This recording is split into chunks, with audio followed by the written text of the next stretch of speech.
What's going on, everybody? It is D&D Monday. We are getting ready for our Tyranny of Dragons game here tonight. Just a couple quick announcements for everybody who is tuning into the stream tonight. First and foremost, Wednesday is our next stream, and that will be the Civil War Empire game of our Civil War dual campaigns that are running. Encourage you to check it out. It's going to be 7 o'clock p.m. Eastern Time. Then our two variety streams, RPG Thursday and Free For All Friday. Then we'll be back on a normal schedule again with D&D Sunday and D&D Monday following. Other than that, we don't have any other real announcements right now. We're going to get ready and kind of see where we're at with everybody else and try to get this thing up and going.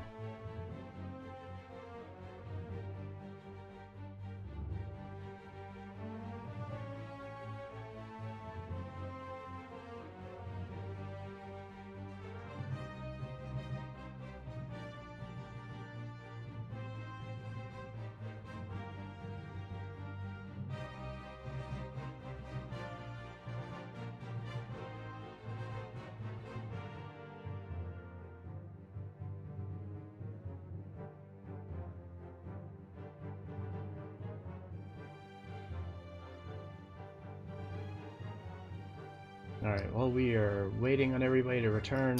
You know what's weird? Quick short break, and we're going to get sales, up and going right? here. So I spend all my time around people all the time, talking to people, talking in front of crowds, doing seminars and stuff like that. It's weird talking like over a microphone and not being able to see someone's reaction. Yeah, we tried to do cameras for everybody, but it ended up only being a couple of us that were doing the cams, so it kind of took away from it a bit. It would be nice if everybody had cams and was willing to do so, but it's really hard to manage too on Discord. At least from my standpoint, it's hard to manage it. Yeah, the audio on Roll20 doesn't seem to be super reliable either. Yeah. So you gotta use multiple. All right, I'm here. Sorry about that. Yep, I'm back as well. Yeah, Roll20's audio is kind of poopy, unfortunately, so... So poopy.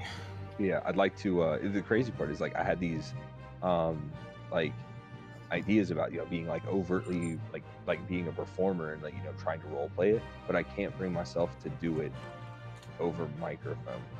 It's it's, like, weird, like, it zaps, like, my confidence. I'm like, yeah, I don't have anyone to, like, play off of. I'm just talking to my lamp. You know? That's something maybe we can consider eventually. I mean, I would love for everybody to have cams. I went and bought one specifically for D&D, but it's one of those things I'm not going to require everybody to have cameras. I would like it if everybody would be camera. I'm not going to do it because the only if you want to see these delicious tits all day. Yeah, exactly. The benefit of doing it online is, like, I can be a complete slob and just, you know, you don't know what the fuck I'm doing over here. Not really. Please stop touching yourself. Yeah, I'd have to tweak my nipples way less. Cut down a little bit. You mean I can't wear just a bra? Oh. No. Well, you're just like me. Like, my friends always tell me, they're like, I'm much more, like, I'm forced to interact with people. Oh yeah, see, when I'm around people, man, I'm. It's not that I'm a different person, but I'm way more energetic. Like, I can feed off of somebody else. That's what it is. I can't feed off anybody. You fucking vampire. When I'm around other Right? people, I'm like just as lazy as I am right now. I believe that, Zorn. I don't want to That's talk why to I'm other going to come to people. Texas, and then I'm just going to be like, no, shut up. Let's go to Torchies. I'm like, You're cool. like, nah, it's cool. I'm the dude who's gonna start jumping at you and, like, slapping you until you get up. Like, not hard. Like, come on. I'm not leaving you alone. Let's go. Is this why I have a key on you? Probably. Like, my dad's side of the Probably family. slow me down. My dad's side of the family is just, like, super upset with me because they've invited me to, like, 13 different family events, and I'm like, nah. Sounds like work. I don't talk to you fucks. All right, everybody in Roll20, everybody good to go? We are good to go. All right. Do it. So last week, I think Zorn did our recap. So Scott or Willie, one of y'all do our recap, please. I'm gonna let Scott do it. I I'll don't tell like that Scott. idea because I honestly don't remember the key plot points aside from us getting our ass beat by Lang DeRosa.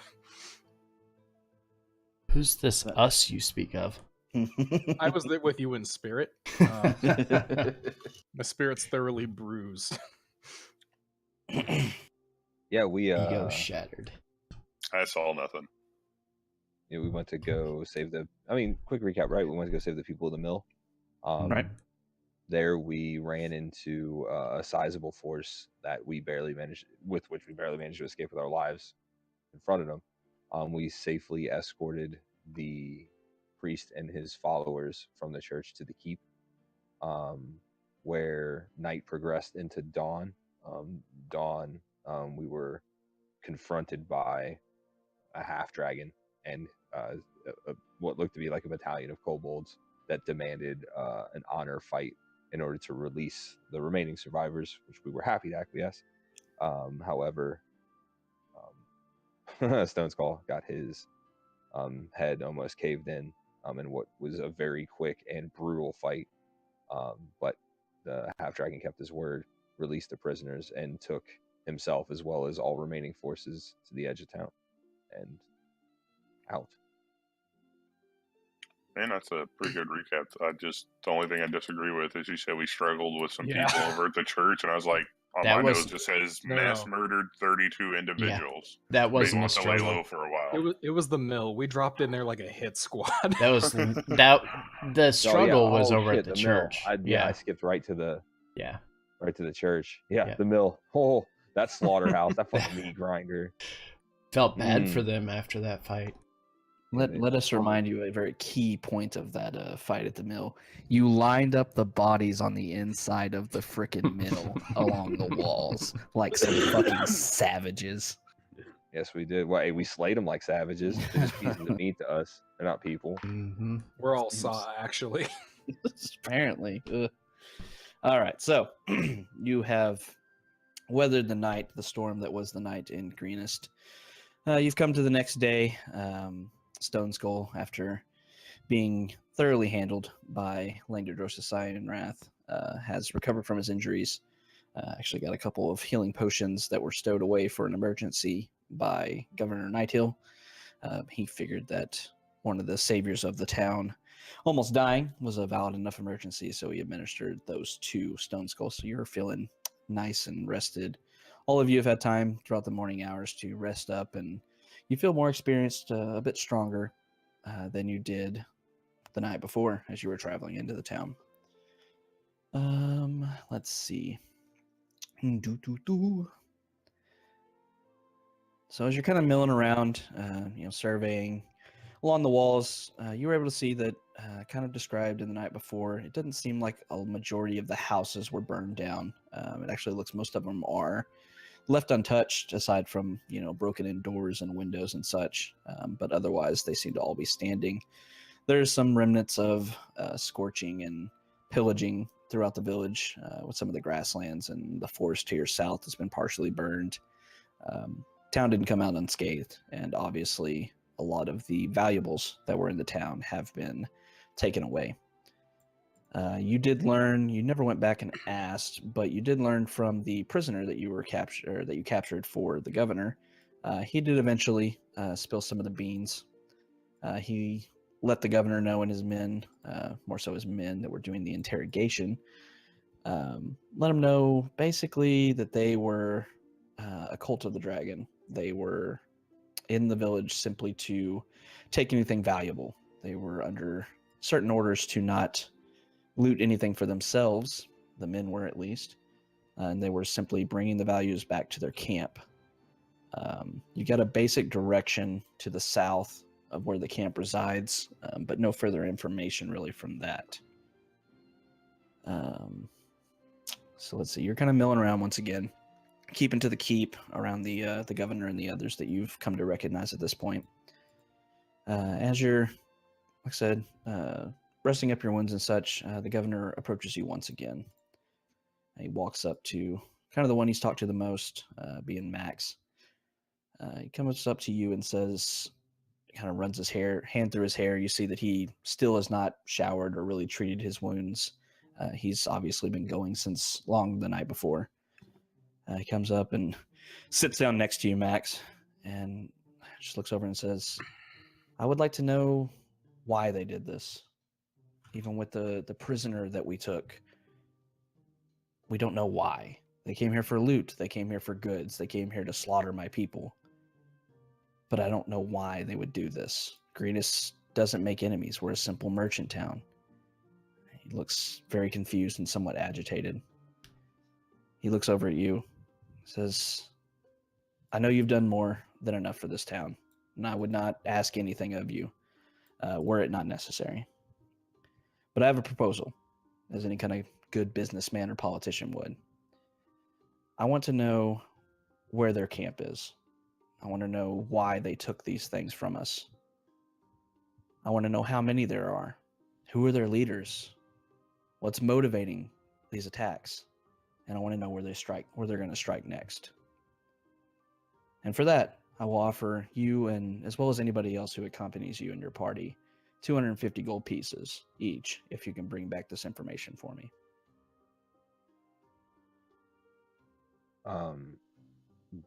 Governor, that is very generous. But even without the reward, I believe my compatriots and I would align with you and your cause and find the source of why they've done this. Or more importantly, the size of their forces. I believe we can all agree the why behind doing this can be chalked up to nothing less than greed.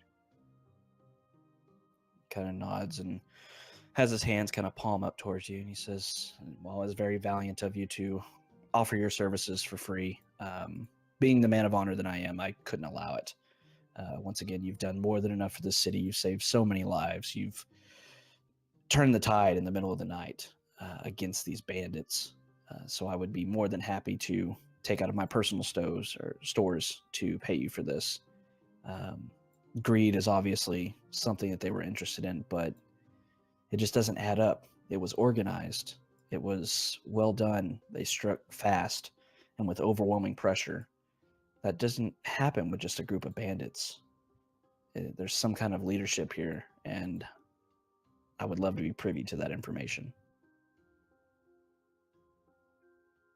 I just, I won't speak for everyone, but I will take my share of your reward in gear if you'd have it.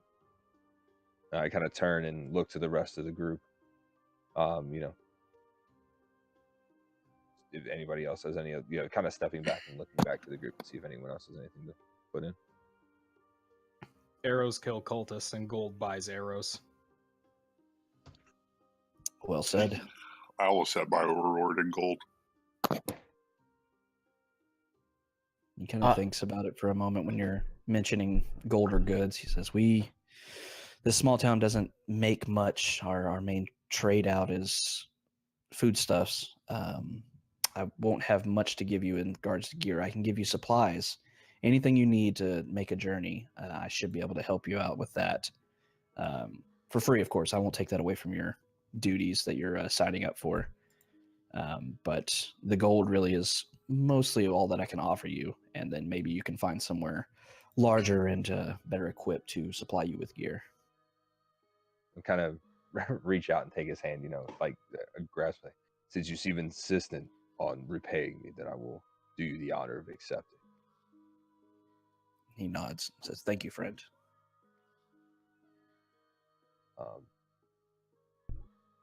I believe my friends and I need to have a conversation before we are ready to head out. Is there anywhere that we can go to speak in private? He nods and says, of course, I wouldn't have it any other way. And he points off to the north end of the keep. There's a few side rooms there. He says, feel free to take as much time as you want. If you need me, once again, I will be around the keep here.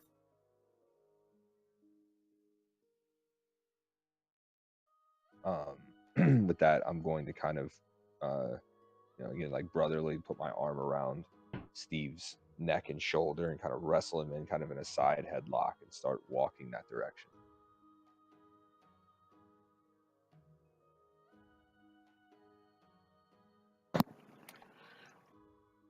I'm going to continue cleaning my hammer. Are you speaking alone, or did you mean for all of us? Yeah, all of us. Yeah, to kind of go, have a, make sure we're on the same page before we take off. All right. Then I grab Zoran's hand. Come on, Tara. Let's go. Yes, we're each holding a hand. I follow them eagerly. So it's this procession of two dragonborns clutching together, and the rest of the party leading this small girl by the hands to the other room. You find a small room, moderately moderately furnished. Not much in there. A bed, a small writing desk, and a few chairs. Plenty of room for you to sit down, and you shut the door behind you. I imagine I let everyone walk into the room, and then close the door behind him. So I'm kind of standing with my back to the door, look at everyone. I do not believe our meeting here to be coincidental. With that, I kind of turn. I can't find the note. Is Talus, right? That was the name.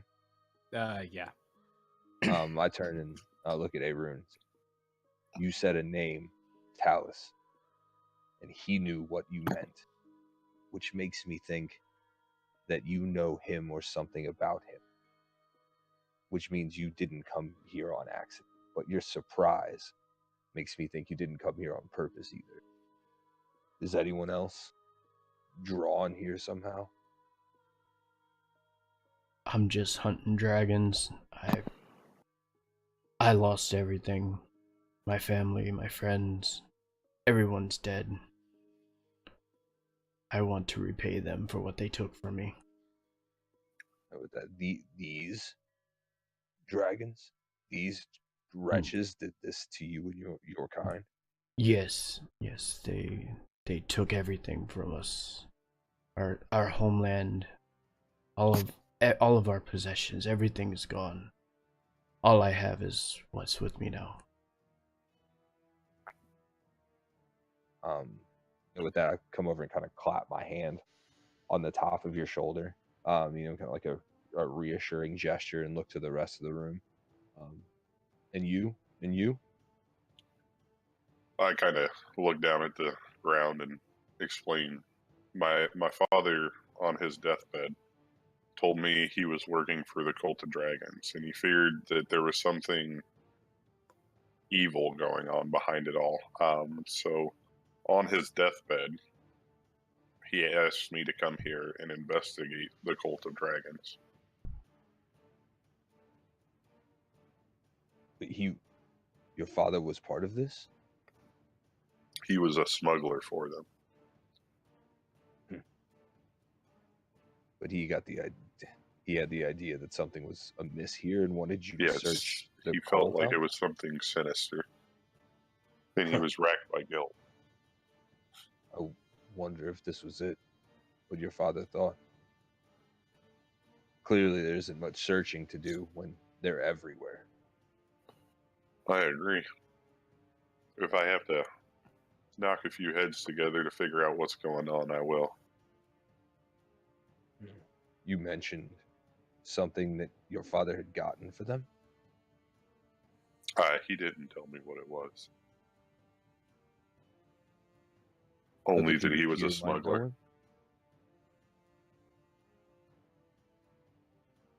Say again? Do you think the people of Green Rest would know him? It's possible. He sent me to this town specifically. It's definitely something to ask the governor about. Who is Talus to you, Arun? With that, I'll kind of sigh and lean back against the wall and just say, my village that I'm from is located on the eastern border of this, the Star Mountains. I never really took to my people's ways, so I traveled to Candlekeep to become a scholar. It was there when I was studying at Candlekeep that I met Talus, who was another young sage like myself. She was, among the only like true peers that I had. Most of us belonging to, more decorated scholars. We did their busy work. I haven't seen her for a few years, but her father approached me one day, giving us news that she had disappeared completely. The research that she used to do was always kind of focused around dragons. And one symbol I remember in particular that she spent time looking at seems to be highly related to the symbol that the cult of this dragon uses. So putting that together, I put a plea forward for the Candlekeep to do something about this, but they thought it was too vague and not really worthy of an investigation. I mean, she's one of the few friends I had made, and it didn't seem right to just let that lead go on by. So everything that I could piece together led me here. Well, clearly you're on the right path. If that brute knew of her and said she was his equal.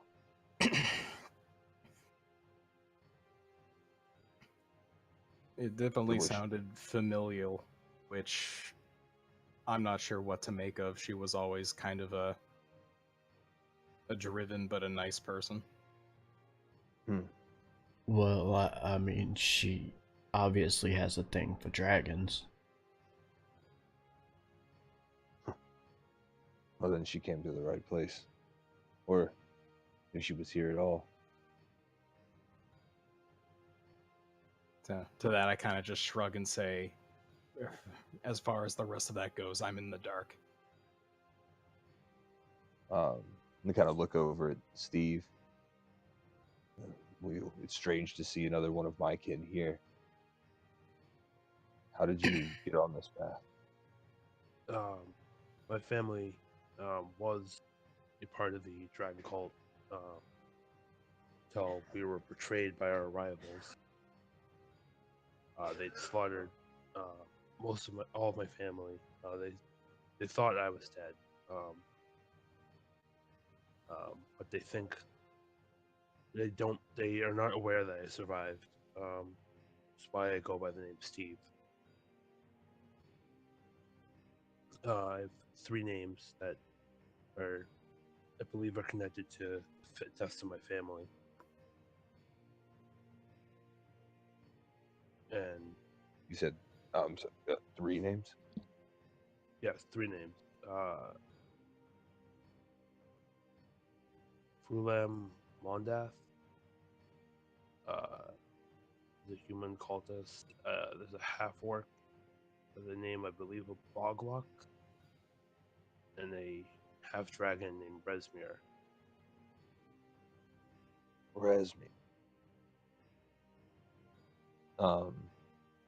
We start looking back through the paper that we collected. Wasn't that the name that was on there?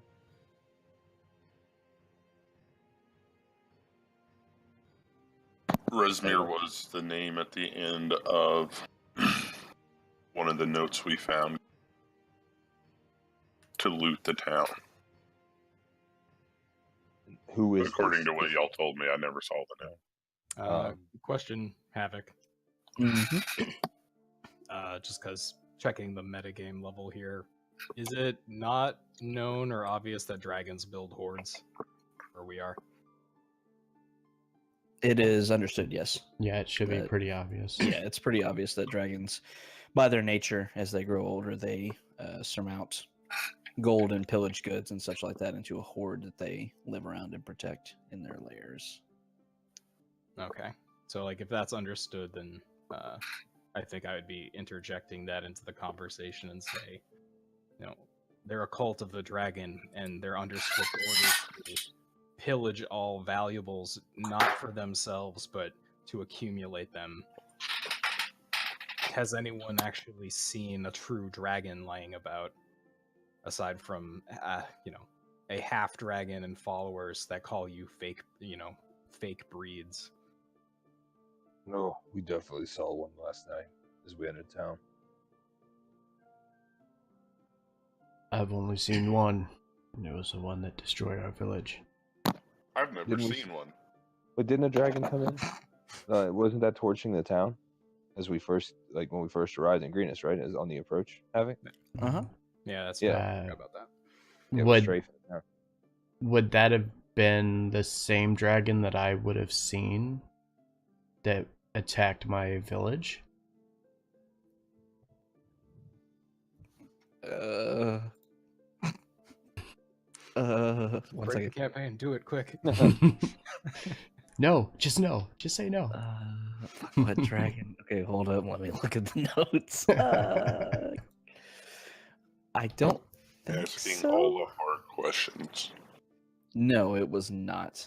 It was a different one. So the dragon that was attacking here was now the second dragon that I've seen. 2 dragons. It's not even a rage. I wonder if they're both hoarding. Were they of the same breed?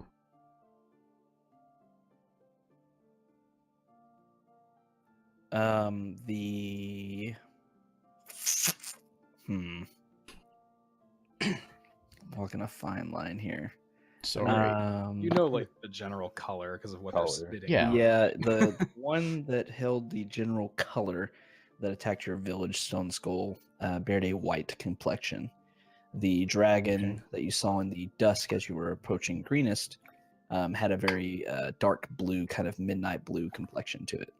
Okay, and I kind of relay this to the rest of the party, explaining that the white dragon was the one that attacked my village. This doesn't appear to be the same dragon that I once saw.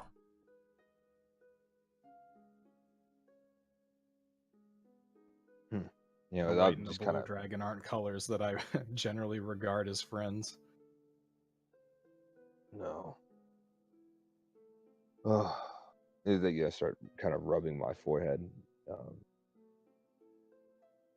What a unlikely crew we are to go hunt dragons down. Where do we even begin? I say we hunt down the party that was here.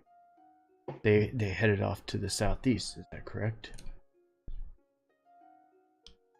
That looks to be where the whole warband moved. Then I say we follow. I like it. I say we see the governor, ask him about Tara's father, outfit and prepare for a long journey southeast, back towards. Southeast. So we're heading back to back towards like Candlekeep and Baldur's Gate. It's more southward. Okay. You won't really be making your way towards anything, and that'll kind of make itself clear later on. Okay. I don't think we'll have any trouble tracking them down with a force that large carrying as much as they were.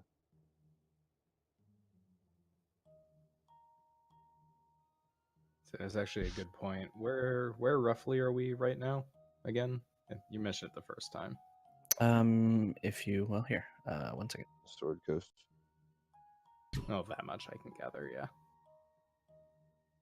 So you're on the Sword Coast. If you go down to the bottom, kind of the south central area of it, you'll see the marker for Greenest. That is where you're currently located. Are you trying to show us something on a map you didn't put us on? Oh, why didn't it drag? Oops. And now you're on the map. It just took a while to load. Yeah. Oh, so we're way down here. Yeah, way down there. Okay. And I am from here. That's all I know about life. Oh, okay. We're actually not that far from Candlekeep. No, yeah. Correct.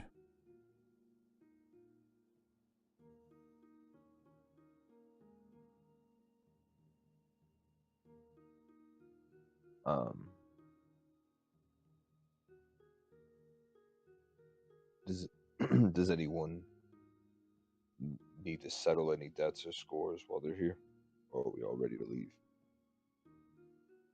I think we should get some traveling gear. He made it seem like it was not going to be a short distance. Yeah, I agree. I don't think I'm prepared to do much other than a short day or two's walk. Well, that settles it then. Let's get all supplies we need. Extra rations. We have a good lead. Let's not let it, get too cold. Agreed. With I'll reach over and take kind of Tara by the hand. Well, let's go speak to the governor. I need to know, Zorn, how old are you? Because we treat you like an 8-year-old. Look, I can't see. 27. Translates to about 21-ish in human years. I'm going to I just kind of get up. I'm gonna look at Steve. Would you mind grabbing supplies for me as well while I go speak with the governor? No, perfectly understandable. I kind of nod to him and say, me as well. It's really hard to negotiate when you can't see who you're talking to. That would listen to kind of chuckle. How did you even get prepared in the morning? I get prepared. I just wake up like this. And I kind of just brush some dirt off of my arms. It shows. Dirt's never really much bothered me. It's not you that I'm concerned about. I'm going to be the smelly kid in class. Mm-hmm. I imagine as particular amounts of like clouds of dirt or debris falls off of Tara or as she moves, that I'm persistently using like a prestidigitation effect to clean the dirt up behind her. I like it. Mustn't leave it worse than when we got it. Which isn't saying much considering last night's events. All right, so what are y'all doing? We're going to go. We're going to go talk to the mayor, or the governor, and ask him about my dad. Ruckus is on a mission to get 3 people items to make journeys. And assume we have nothing, because I don't think I did have anything. Yeah, I'm just adding the miscellaneous stuff as if I'm just going to just. I have a belt pouch and traveler's clothes. Yeah, I'm doing that, and I assume I'm gonna go with Damien to grab supplies. Mm-hmm. Okay. Yeah, as far as supplies goes, just put anything. Like I said, it's basic stuff. So rations, torches, rope, shit like that. Basics, not like silk rope or anything. But you'll be able to find the very basic stuff, and you can go ahead and just throw that in your inventory. The governor is more than willing to give it to you for free within reason, so don't worry about subtracting any monetary value from your hoard. Okay. So, Max and Tara are going to talk to the governor? Yeah. Okay. Max, you're able to see him coming down from the ramparts. He sees you leaving the room, as well as your companions heading off to where the supplies are kind of stored off into the northeast area, kind of next to where the room was. And they begin asking around for stuff. He approaches you and Tara and kind of walks up and washes his hands a little bit in front of you and says, well, have y'all made a decision? We've almost come to a decision. We have a question, or maybe a series of questions for you. Of course, if I can answer it, I will do my best to do so. With that, I just kind of step back and give Tara the floor. Tell them what you told me. The cult that was attacking the town, my father was the one who sent me to Greenest. That is how I happened upon the attack with these gentlemen, my father was a smuggler here for the Cult of Dragons, and he sent me to Greenest specifically. So I was wondering maybe if anyone in the town, or if you specifically knew of him. And as Tara's saying this, Tara doesn't see it, but Max, you do see that his face kind of sours a bit when she mentions her father being a smuggler as well as being involved with the cult. But he puts through an effort to smooth his face, realizing who he's talking to and such. And he says, well, even with if you were to give me a description, this town sees hundreds, if not thousands, of merchants, and I'm sure some of them, if not many, are smugglers as well. I'd be hard pressed to recall anyone specifically in the most recent years. He would have stood out. He was a earth genocide like me, and everywhere he went, he left a mess of just raw earth and stone that fell from his body. His last name would have been Novus. Or, sorry, Noxus. As you say that, he scrunches his eyes and kind of tries to recall things. Says, I somewhat remember a fellow like that, very strange, if you beg my pardon. He would come through here from time to time, not often.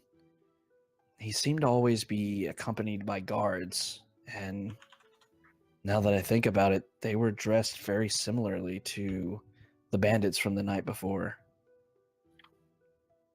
You said he was involved with this cult? Yeah, he was.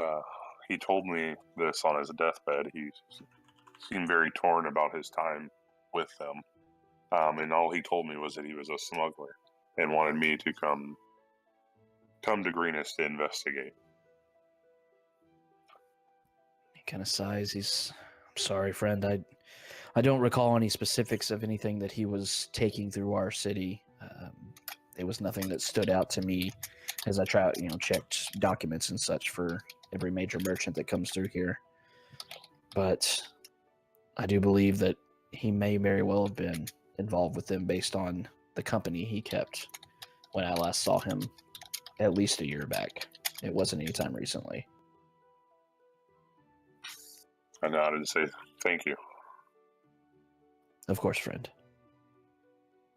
Is there anyone we could speak with that might be able to give us more information? Someone from the Traders Guild? He kind of shrugs and says, honestly, we don't have any of the guilds in this small town. I deal with most of the manifests from traveling merchants and such. We don't ask a lot of questions, friend. If they're bringing commerce to our city, then unless they cause a ruckus or cause any kind of issue while they're here, we mostly just let them go unchallenged. Well, it's good of you to be so trusting. But we hope that this won't, your trust or your mistrust of folks won't come back to bite you. Kind of wears a sad face, or sad look on his face as he looks at you and says, if her father really was involved, he very well could have been the one that placed a target on my town. The trust may not have been something that it may have been ill-advised, honestly, but you have to do what you have to do to survive in this world. With that is I to that. We can't go around second guessing every decision that we make either. When we have more answers, as we are set to set out shortly, I will make sure to relay them to you so you might sleep better at night. He nods to you and says, well met, thank you. Anything you can offer us, anything I could pass on to others in the area to maybe save them from the fate of Greenest would be very appreciated. I'll clasp his hand again. We will do our best. We're preparing now, and we'll set out as soon as we are able. He nods, says, okay, very well. Anything you need, just let the men know. They've been ordered to take care of you, and safe travels, friend. Safe travel. And with that, I'll nudge Tara again. I'm gonna turn and follow him. As you turn around, Max, a young man walks up to you, limping heavily on a bandaged left leg. He walks up and stands directly in front of you, obviously seeking an audience of some sort, and says to you, I hear that you intend to follow the raiders and see where they've gone. I'd like nothing better than come with you, but he kind of motions down to his left leg. He says, in this condition, I'd only slow you down. In the midst of all this tragedy, there's no reason you would have heard about the fate of my master, Leosin Erlenthar. But it's important that you know. You see, he's a monk from Burdusk, and he disappeared last night after we fought a particularly savage battle against some raiders. A few others and I fought our way to the keep, barely. Leosin didn't make it at all. We went back this morning to look for him, but all we found was his broken staff and this choker that he holds up. He always wore this. I'll extend my hand out, like palm extended, like underneath it for him to put it in my hand if he's going to. He sets it in there. You see this choker is made of braided leather. It's a neckband with a silver dragon design chased into the leather. You see that the ends of it are ragged, as if it was roughly torn off of whoever was wearing it.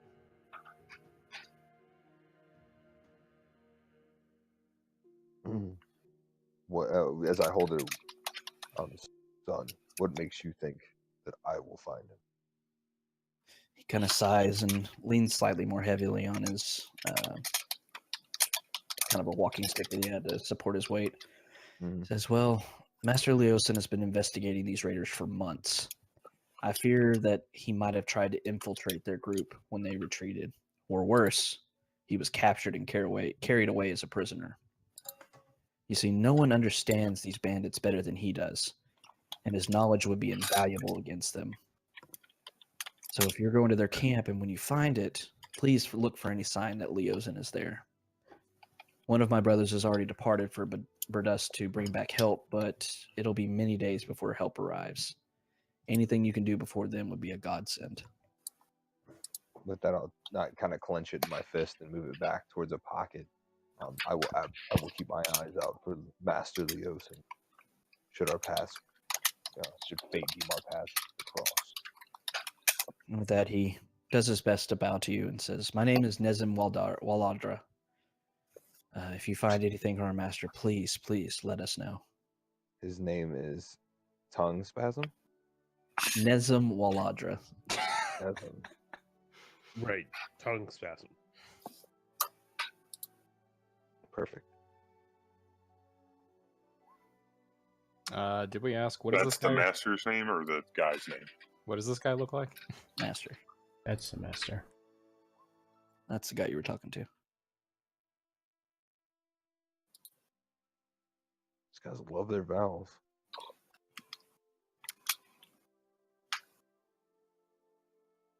But yeah, how would we recognize this master of yours? What does he look like? You called him a monk, right? But other than that, He turns around to address you, everyone. He says, he's a half-elf with short-cropped black hair. He has a mustache and beard. Very thinly set, very scholarly looking. He was a monk only in name. He was more of a scholar than anything. He should be fairly hard to miss, especially if he's been discovered within their camp. You said you found his broken quarterstaff? Yeah, in his other hand, he raises it up. It's in two pieces. You see it looks just mostly like could possibly be used as a weapon, a monk weapon, but it doesn't have any like insignias or anything like that on it. It doesn't look like anything special. Sick. With that, I'll nod. I must meet up with the rest of my team, but I will keep my eyes out. Of that, you have my word. And with that, he bows once again. He says, "That's all I can ask, and I thank you for doing so." And he bows his way out and goes back to rest once again.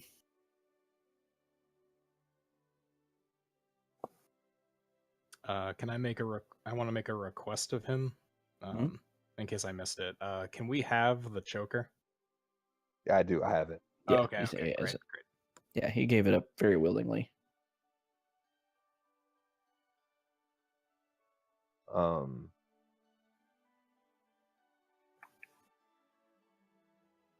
Okay. Go back.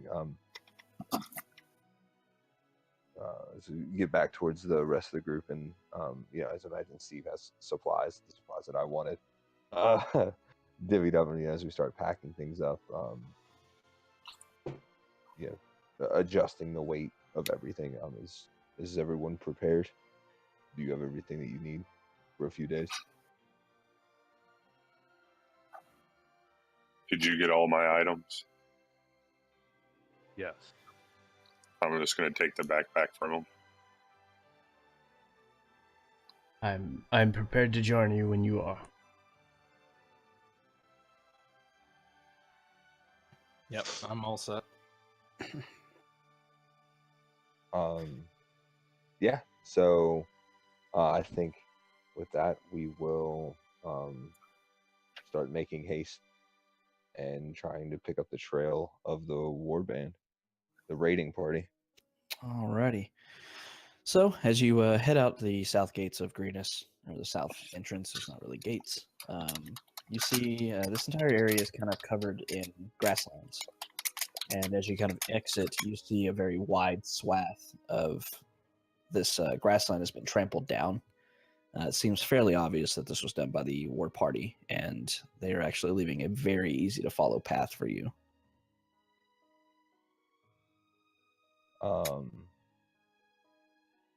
Excellent. With that, I'm going to just Arun, Steve, be our eyes and ears up front. We'll be the cavalry in the rear with Tara. Havoc, as we're traveling during this part, I'm going to be constantly kind of reaching out with my earth vision to see if I can feel anything. So you tell me what to do. Okay, gotcha. Yeah, I'll travel at the front of the pack with my bow ready. Alrighty. It's going to be scouting ahead for the most part. It'll be Arun and Steve, right? Yes. Okay. So you set out. You travel a few miles. Like I said, this path is very easy to follow during the daylight that you're in right now. Arun and Steve and Tara, give me perception checks.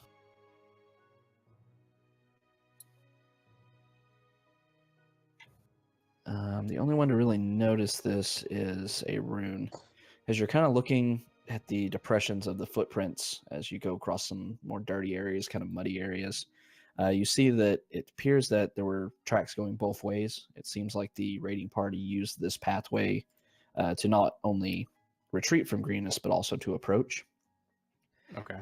You also see that the tracks leading away from Greenest, while they are similar in nature as far as the same creatures made them, it seems that for whatever reason, the tracks are deeper into the earth, going away from Greenest compared to when they were heading towards Greenest. All right. So with that, I'll hold up a fist to let the party know to come to us and catch up. And I'm going to point out the tracks beneath them and say, 2 sets heading both to and from. But look at this set heading away. Do you see how it, pushes in deeper to the grass? Their footprints got heavier, and you know what that means. Bodies. It means treasure, I imagine. Treasure. Oh. Yeah, good point.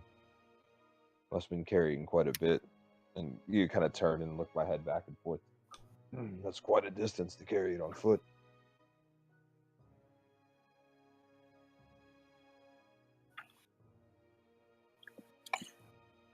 I wonder where they're taking it to. I wonder. So as you follow this trail, you travel a good part of the day. Actually, it's starting to approach the dusk hours once again. Gone about 12 miles or so, and you see that the land begins to change a bit as you get closer to the mountains, still far away from you to the south, but once again the land begins to change. It's more of a rugged region. You begin to see steep-sided rocky plateaus replacing the gently rolling hills that surrounded you before as you left Greenest. The land between the plateaus is largely flat, broken only by outcroppings and wandering streams and steep-sided gullies. The plateaus jut 50 to 100 feet above their surroundings, and it seems like they would be pretty difficult to climb, except for maybe where rock falls and subsidence created natural ramps. You see every once in a while the crumbling sides of the plateaus are dotted with caves and tumbled boulder fields. After about, like I said, 12 miles, you begin to see smoke in the distance. It seems to be from a singular fire, probably about 2 miles or so away still. Take you a little bit of time to get to it. But you clearly see the smoke of what may be a campfire or something of that nature along the path that you're following.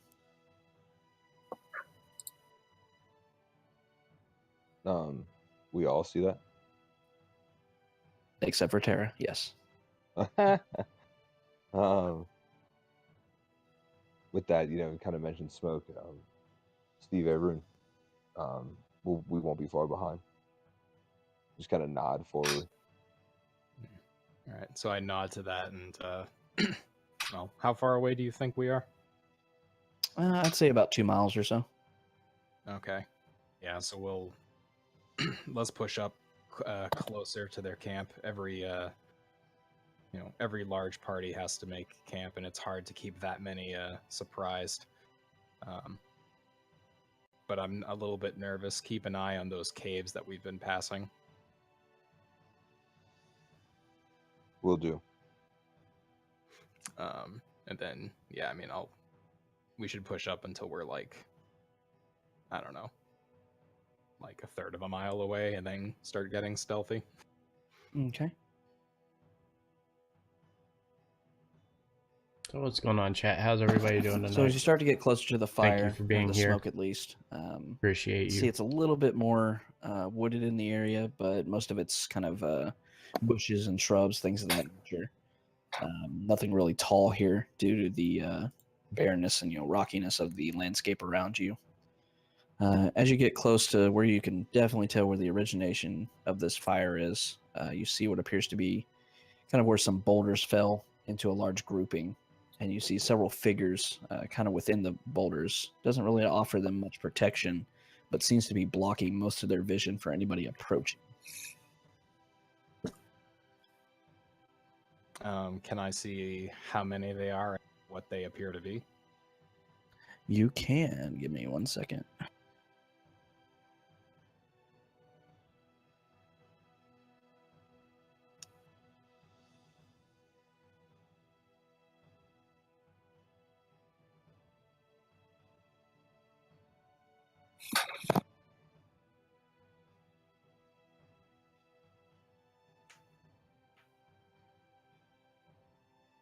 So as you approach, you see what appears to be two factions kind of standing around this fire. You see 8 kobolds kind of milling around to themselves, while 4 of these black-robed figures that you recognize from the night before are standing around this fire. Give me perception checks.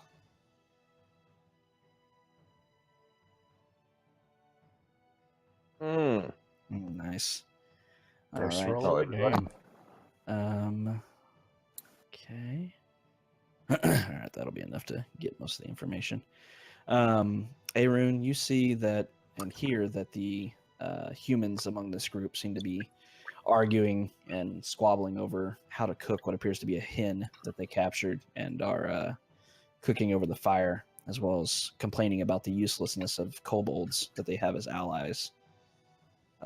Stone Skull, as you're looking around, kind of assessing the danger of the situation, you see that next to this rock here, you see all the weapons of these 4 humans are just leaning against a rock, while the kobolds seem to all have all their weapons on their waist. Okay. So I'm going to kind of motion to the party and say very softly, I think we can surprise the humans. Their weapons are over to the left here. If we can get the kobolds to attack them, they can be taken out, and then we'll get an advantage on the other remaining kobolds. Do you have any suggestions?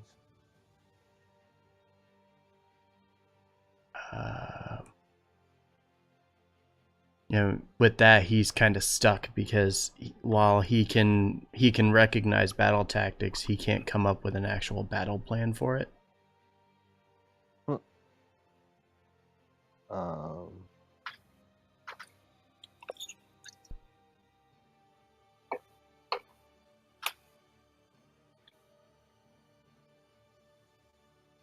My advice is we should make use of the large cover that we have available to us. So the rock directly ahead. If I can impose, we should make short work of the group of kobolds. And then the humans should be our secondary focus as they're still unarmed. Okay. Do you think maybe somebody can go over and steal their weapons? With that, I kind of stand up, step my chest out. I will make sure they don't touch their weapon. All right. I will clap Max on the back and say, then I'm watching yours. I do the same thing, with the same hand on his shoulder. Like, I trust your judgment and your eyesight.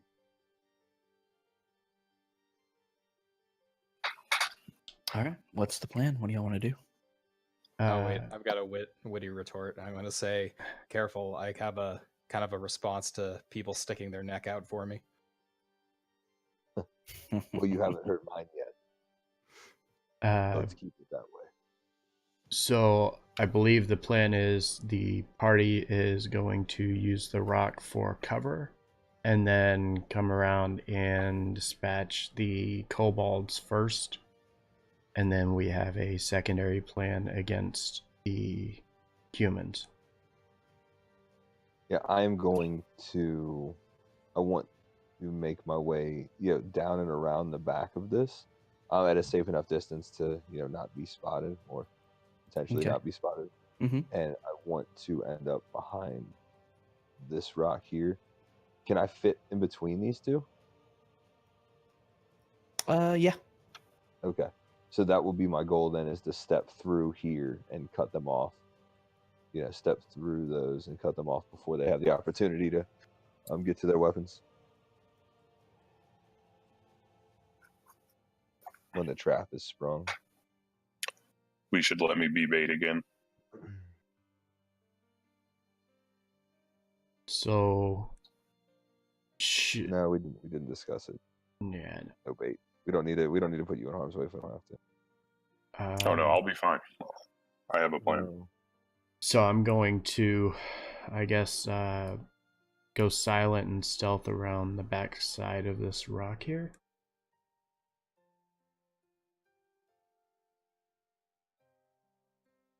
Which rock?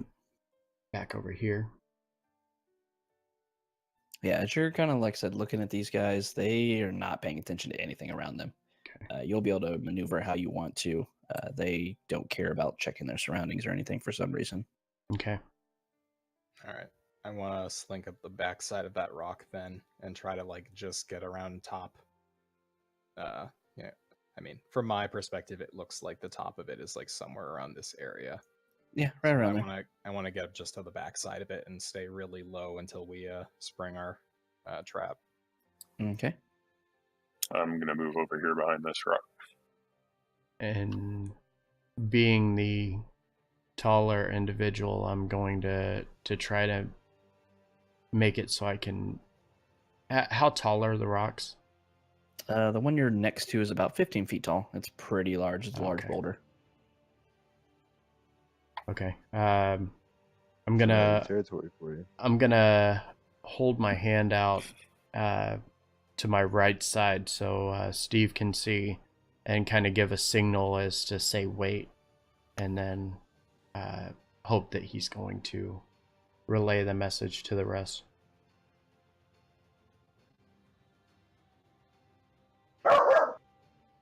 Hey What are you doing, there. Steve? Hold on.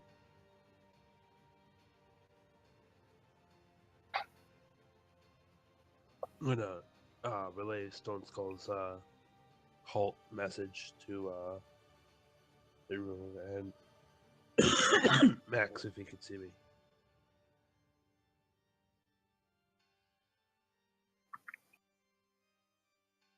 All right. And I'm going to give it 15 to 20 seconds since we hear them arguing to see what happens.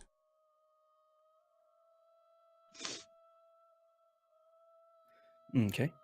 So as you're kind of waiting, you see that the food has gotten to kind of its crisp state and such. A couple of the kobolds wander over and grab enough for the group of them, and then they kind of retreat over and huddle next to this rock more so, and begin to eat away from these cultists in the back.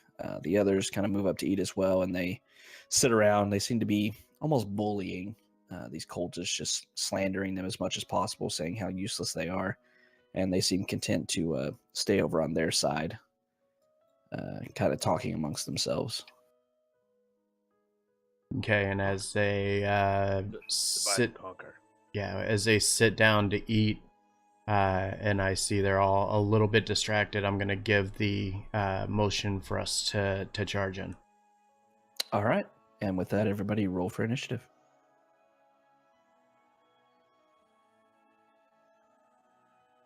I like how you put the turn order right on top of my token. Oh, it's way Thanks. over on the right for me. You can move it yourself. I'm just kidding. God, gotta be so picky. Heck, well. Ooh, Stone Skull. How did mine not save? It's gonna be so pretty. Oh, Mine was a 14. I can't I wait. don't to know see why. It's not showing me up there still. Because you're blind. No, it's because, yeah, there we go. Alright, there. Be useful if I clicked on the pointer before clicking on my token.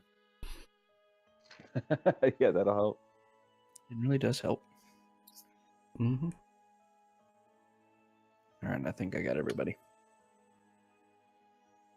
Yeah, I just All changed right. mine to 14. 14. Okay. It's cute that you put them up there on the initiative order like they're going to get a turn.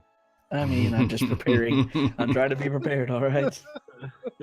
All right.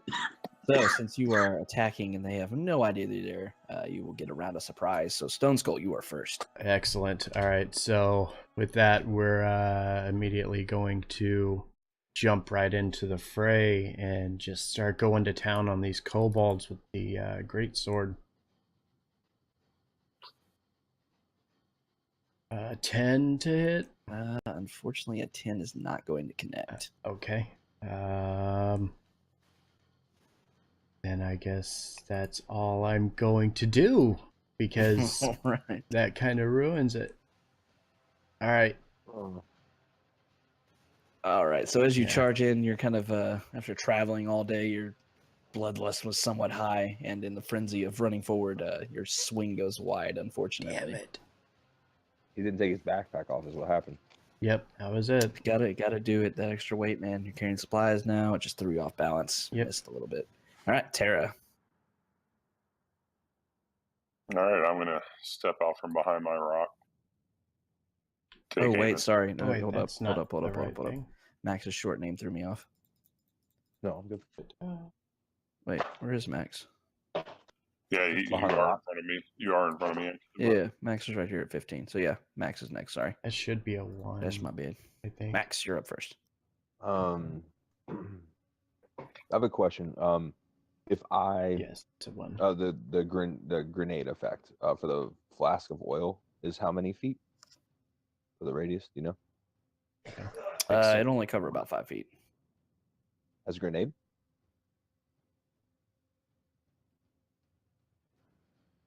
I'm just curious. I'm not sure. I'm looking it up as we speak. Oil.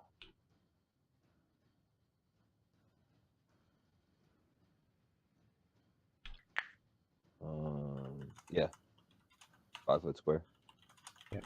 Yeah, everything says 5 foot square, so yeah, it'll That's cover up right. a Yeah, whole 5 feet. Yeah, I am going to step out from between the rocks and loose a dagger through the air. So in one step, as I come out, like a backhanded toss, like a throw across the front of my body. All right, roll it. 15. 15's gonna hit. 6. Against this dude here. Yes. All right. So yeah, that definitely hits. So you let that dagger fly, and it clunks into this sitting cultist here who's not ready at all. Clunks right into his side, right into the meat of his belly. And does a good amount of damage to him. You see him kind of gasping for breath and choking on the food that he was trying to eat. But he's still alive. Draw my longsword with like a slow flourish and point it at the 3 of them. That one, my turn. All right. Now it is Tara's turn. I am going to step out from behind the rock and take aim at the one I just felt a dagger go into. Or heard, rather. Well, no, I'm not. Oh, yeah, so... We're going to do this again tonight. Mm-hmm. As you gather up the earth out of the ground and prepare to fling it, this guy's just doubling over in immense pain with his dagger hilt just sticking out of him. The blade went all the way into him. And fortunately for you, he kind of ducks under your shot and it goes wide and does not connect. Arun. I'm going to delay until after Steve. All right. Steve. All right. I'm gonna come around the rock and introduce this kobold to my rapier. Do it. Mm. I need you to roll me a D100, please. I'm gonna go to bed.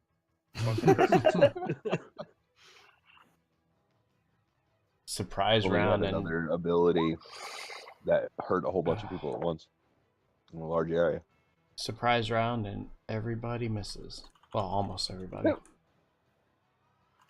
All right. So as you step forward with your rapier, there seems to be some loose gravel underneath your feet, and you didn't notice it until it was too late. So as you thrust forward, you actually lose your footing and begin kind of falling away from the kobold you were to attack. The enemies will have an advantage on their attack rolls against you until the end of your next turn. All right. Arun. Okay. Seeing that, I'm going to take aim at... Yeah, I'm going to take aim at the kobold closest to me with an arrow, just to try to start thinning the pack that's forming right next to them. Oop, that's a net. Oh, yeah, you are. 21 damage. Yeah. Give me some flavor on how you just decimated this thing. I kind of like... I think what I'd like to do is, like, as Stone Skull and Steve both kind of jump out, clearly they're, like, you know, taken back in surprise. And as they're, like, starting to kind of form their thoughts, I just, like, kind of basically just whistle over to the one closest to me, who I imagine looks up, like, kind of slack-jawed, and I just slip the arrow down his throat. With the throat shots. So yeah, the arrow cleanly passes through his throat and he falls to the ground unmoving. I believe that was everybody. So top of the turn order. What's your dex score, Stone Skull? Score 15. Is that a +2? 2. All right, you will go before this kobold. All right. Can you move the kobold's body directly in front of me then, please? I'm going to get back in the fray here. All right. Moving in a little closer, I am going to attack the one to my north here. Jesus. Oh, that is not good. Twice It's in gonna a be that row, night, man. guys. It's gonna be that kind of night. Buckle down hard. Maybe combat isn't y'all's thing tonight. Might just keep that in mind. So I yeah, don't know as who you you're talking to. as you go into swing again, just you get ready to swing down on the one in front of you. But as the arrow passes through it, your shot ends up missing it, and you almost hit the one above it, but missed that one as well, unfortunately. So that being said, this one is getting its bearings as you charge up to its stone skull, and it is going to reach out the one to your northwest with a dagger. Touch someone. It's going to reach out and miss you because you rolled a 9. Oh. So as you're recovering yourself from that second wide slash, your armor easily knocks away this thing's dagger. That being said, the one directly to your north that you tried to attack is also going to come at you with a dagger. Okay. And he's going to roll an 8, so he's going to miss. It is a night of misses. Wow. All right, this guy up at the top, seeing a threat coming out, seeing a dagger hanging out of one of his friends, is going to start moving towards Max and his weapons. 5, 10, 15, 20, 25. He's going to stay over to this side and grab his scimitar, but he's going to be unable to do anything else. This one in the back is going to ready a sling at you, Stone Skull, since you seem to be kind of aggressive. Mm-hmm. Oh, he's going to roll a 20. Yep. Oh. So he winds up this rock in the sling and launches it at you for 6 bludgeoning damage. Max, you're back up again. Oh, I was muted. So I was under the impression that he would have to cross. That's what I was trying to line up. That he would have to cross my. Like I was defending the weapons, not that he could grab it easily. Yeah, if you'd been But, one square over, you would have been in the range of attacks of opportunity and such. Fair enough. Measurement from you to. Yeah. So with that, I'll just step forward and cleave this man in twain. 2 hands. Do it, 2 hands. Okay. Ooh. Oh, 16 hits. That's a 23 with 2 hands. Not No. an attack roll. No, that would be an advantage. You're going to click your damage in your second number. Oh, is it? 2 hands. Oh, that's right. Yeah. Sorry, good call. Yeah, and you set out to cut this man in half, and you do it just barely. Your blade kind of gets caught a little bit as it goes through the the bones and such of his spine, but you're able to cut him all the way through and kill him instantly. I imagine from one side of the collarbone down to the other side. Oh yeah. You just cleave right through there. A little bit of resistance. You feel like you did just enough force behind it, but it was enough to kill him. Anything else? Mm-hmm. I'm going to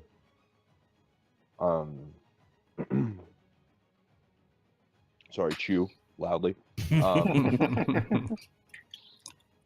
I want to point the tip of my blade kind of in a flourish to a rune up top and unleash a over loud whistle, and then snap the point of my blade back over and point it in this direction to those guys, and give him 1 point of bardic inspiration. All right. How does oh yeah, that thingy. I'm picking up what he's putting down. All right. So you have a point of bardic inspiration to use. Don't let me forget. That being said, Walk on my face. So yeah. This guy at top is going to do much like his comrade did, even though he saw him get cleaved in half. It's going to run up right next to Max, and due to what he's doing, you're going to get an attack of opportunity on him, Max. As I see him come up, I imagine as I dislodge it, I swing the blade like reverse grip and throw it right behind me, like ninja style, like slam it backwards. Let's see where I hit him. No, right in the middle of the chest, I think. Yeah. Regardless of which, if you're doing it 1 hand or 2 hands, that is enough to kill him. And then I'm going to withdraw the blade forward, in a quick jerk, to release it, and then snap it again in a flourish of the guy The closest one to me. All right, just chopping them down. Yep. At least somebody is. As he's distracted by the least flourish there, I'm going to move up behind him. And we're going to hit him with a maul right in the side of the head. Yeah, For you 7 are. bludgeoning damage. Yeah. So you just shattered this dude's skull. He is no more.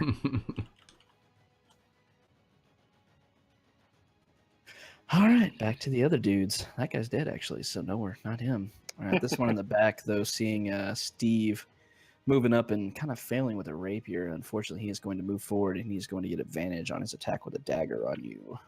Awesome. But he's going to roll an 11. I don't think that hit. Nope, it does not. So as you're kind of slipping on these rocks and such and kind of losing your balance, somehow you're able to still dodge out of the way of this thing's rapier. This last kobold up to the top, or not last one, but pretty close to it, is going to ready a sling and also fire it off at you, Steve. But he's going to roll at 22, unfortunately. So he lets this rock fly at you as you're kind of dancing around and on the ground trying to get your balance back, and you get caught kind of right in the side of the head for 5 bludgeoning damage. All right. That being said, it is now your turn. All right. So, like I was trying to do before, kobold in front of me, rapier. Yeah, that's going to hit.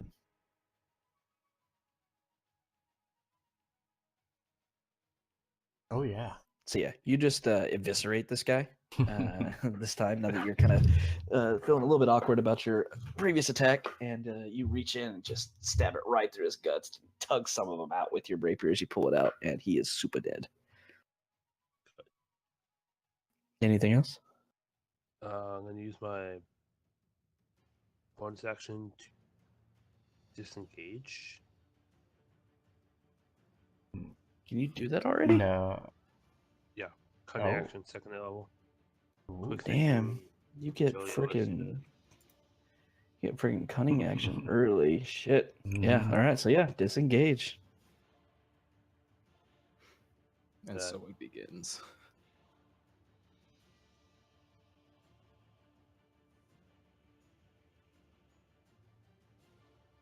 All right. So as you're moving away, they attempt to reach out and hit you again, but fortunately for you, you're just too agile, and you just kind of quickly move and bob and strafe away from them, and you were not hit by any of their attacks.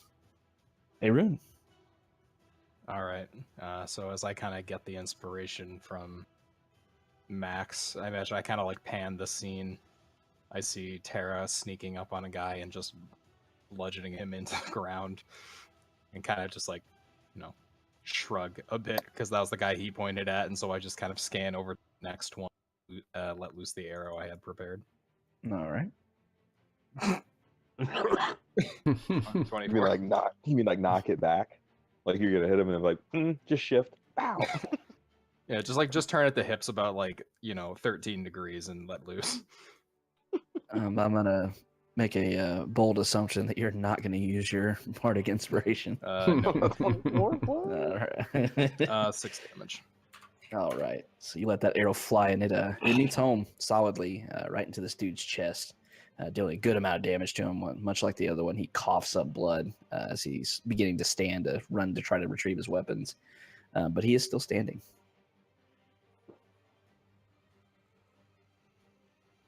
That one just got eviscerated. He's super dead. All right, this guy just took an arrow, but he is going to attempt to march forward 10, 15, 20. He's going to try to jump over the dead body of his comrade here and attempt to retrieve his weapon. Max will not get an attack of opportunity because he's already used his reaction. So he's going to pick up his weapon and he's going to square off at Max, but he is unable to do anything else. Man, he is really going to regret that. Let me move this one over here so we can see the guy that's alive. This guy is dead.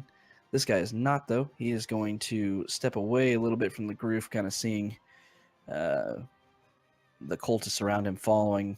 He's going to take a few steps back away from everyone and ready a sling at you again, Steve. Does a 13 hit? No. All right, so you're able to bob your head out of the way as this almost perfect shot misses you. Stone Skull, 3 times the charm, right? I hope so.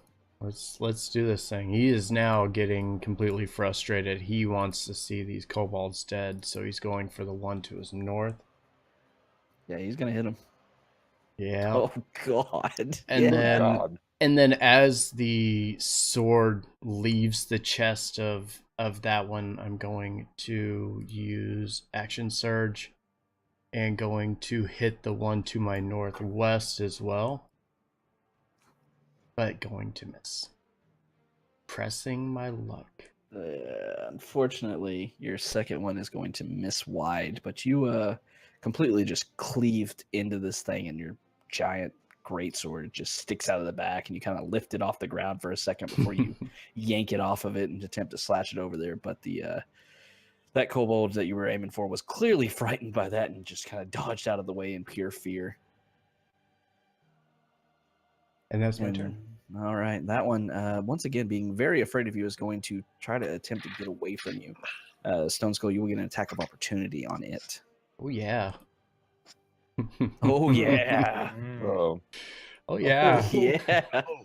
So as this first swipe, kind of goes wide and misses, the kobold just frantically scrambles up to its feet and tries to jump out of the way.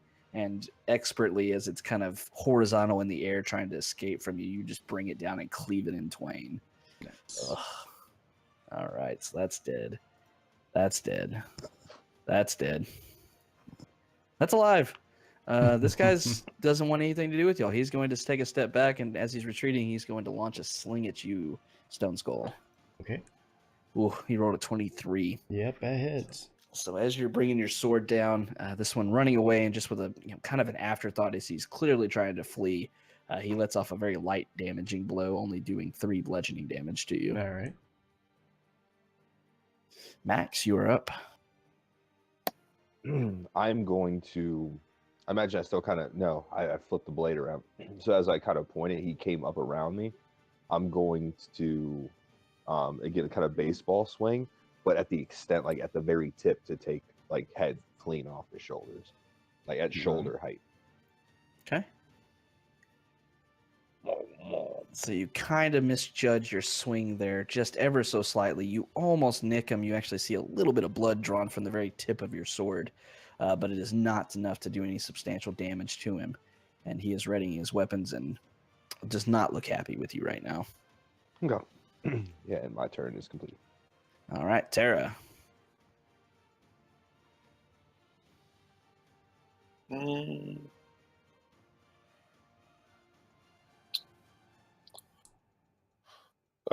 Seeing Max's rapier fall, kind of miss. Well, not seeing it, but rather still realizing there's still someone over there. I am going to sling an earth bolt over there and go wide again. Jesus. Yeah, We'll stop using that. Yeah, it's not working out too well. So, as this guy's kind of leaning back to dodge away from the attack from Max, consequently, he actually dodges your earth bolt that you released approximately at the same time. This guy, once again, having nothing to do with anything. The kobolds seem to be just done with this fight already, and they're slowly retreating away, just firing off volleys at y'all. As he gets kind of the maximum of his range with the sling, he's going to launch towards you, Steve. Ooh, and he's going to roll a 19. So he lets it fly, and it's going to catch you right in the chest with a very heavy thunk for 6 bludgeoning damage. Okay. All right, this guy is going to start moving away once again. He's actually going to move too far away. Yeah, we can't make an attack. He's just going to move. He is running away. Steve. All right.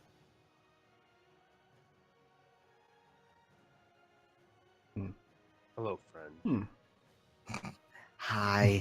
Oh, Man, this guy. This guy is just somehow he was very slow-witted to get into this fight, but as he's in it now, he is just dancing and dodging. He's got his sword up. Now, as Steve comes up, he whirls around just in time to catch your rapier and knock it aside. The arrow in this just shot of adrenaline or something. I mean, he got wrecked by an arrow, so he's got an arrow hanging out of his chest and just panting and fighting for his life.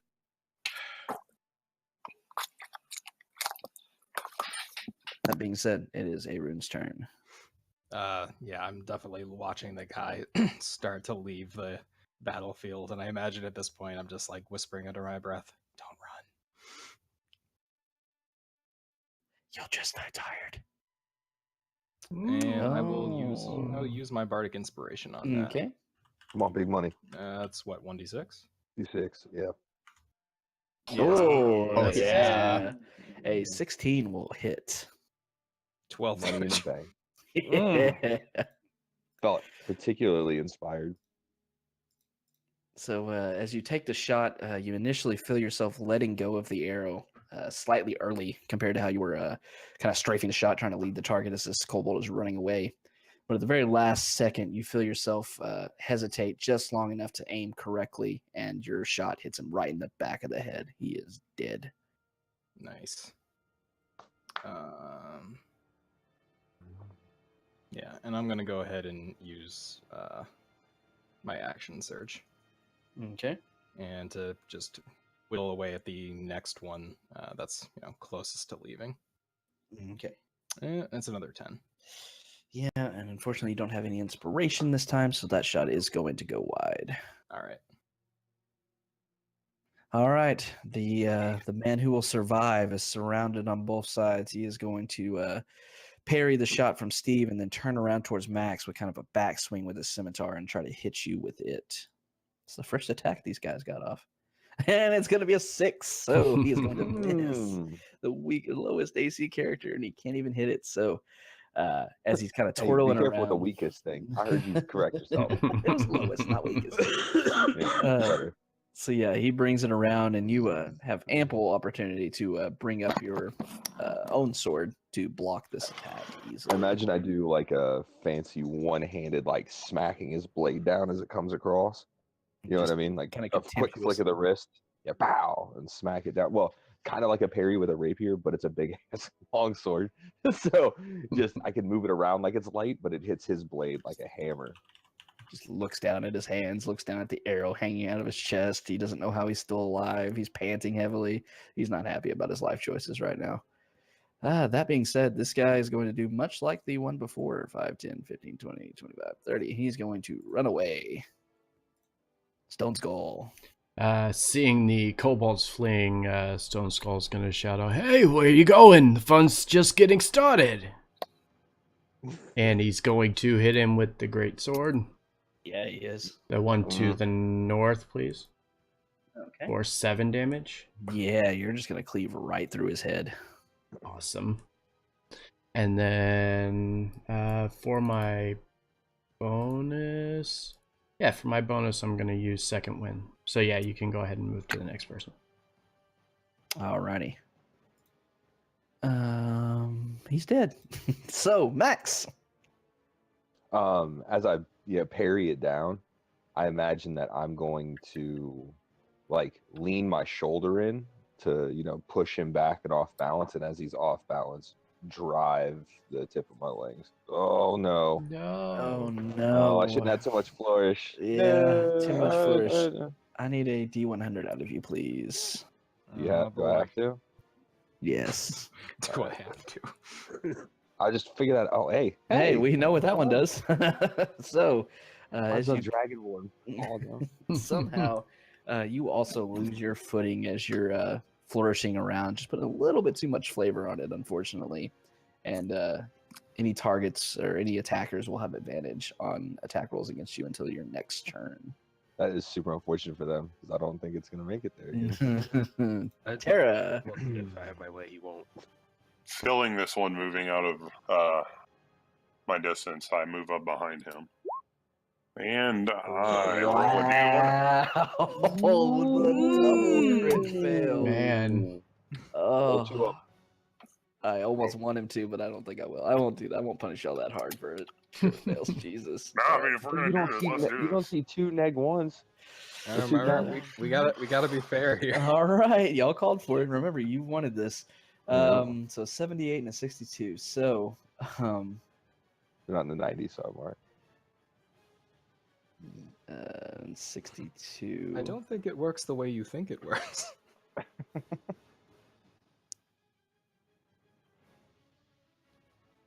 All right. Roll me a dex check, Zorn. Wow. All right.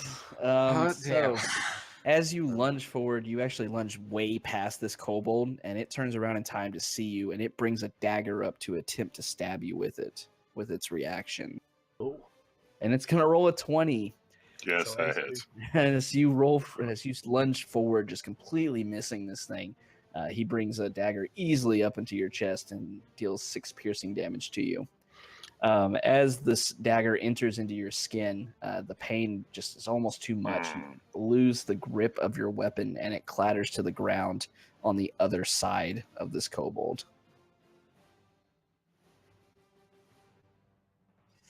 So you have no weapon, and you have a dagger in you. That is unfortunate. Ouch. That being said, the kobolds are still fucking scared. This guy is going to... He's going to attempt to stab at Stone Skull as he's running past him with a dagger. Okay. Does a 16 hit? Matches, yes. So he brings it around. Jesus. All right, he brings it around and slices right into you as he's running past for 6 damage. Okay. But he is going... Go ahead. He's going to continue past you, and you will get an attack of opportunity on him. All right. Smash. That'll teach you to strike at me as you're running. And then going to also use... Oh, no, it's not my turn. Never mind. All right. That guy's dead. This guy's dead. Steve, you're up.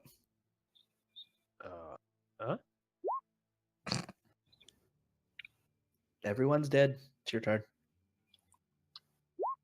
Not everyone. No, not yet. Nope, he's super dead.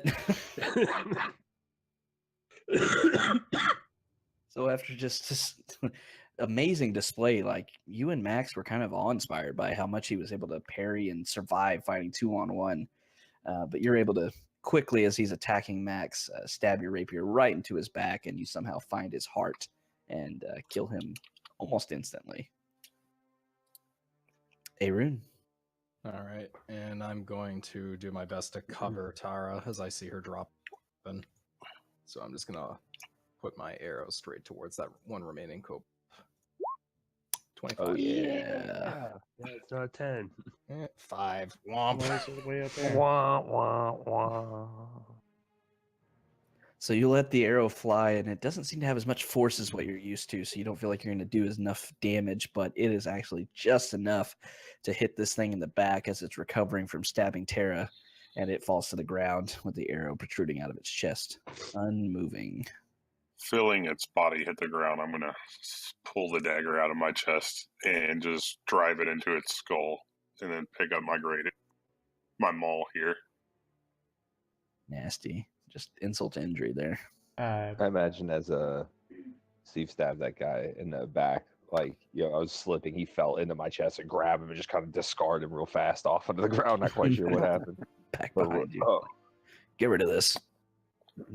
I'm gonna slide down the rock that I'm, the boulder I've been on top of, and kind of walk over to Max and Steve, pluck the arrow out of the cultist lying between them, and kind of clap them both on the back and say, like, it's okay. Maybe you're just not, not used to keeping your balance without a tail. Fancy words for a man pulling arrows out of pin cushions from from 50 feet away.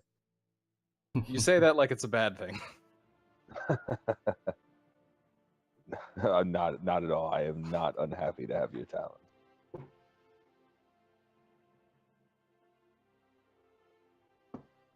Oh, the second level. Sorry about that. I forgot about that. Yep, no worries. I was showing it and I looked and I was like, this doesn't look right. So, yeah, I got you.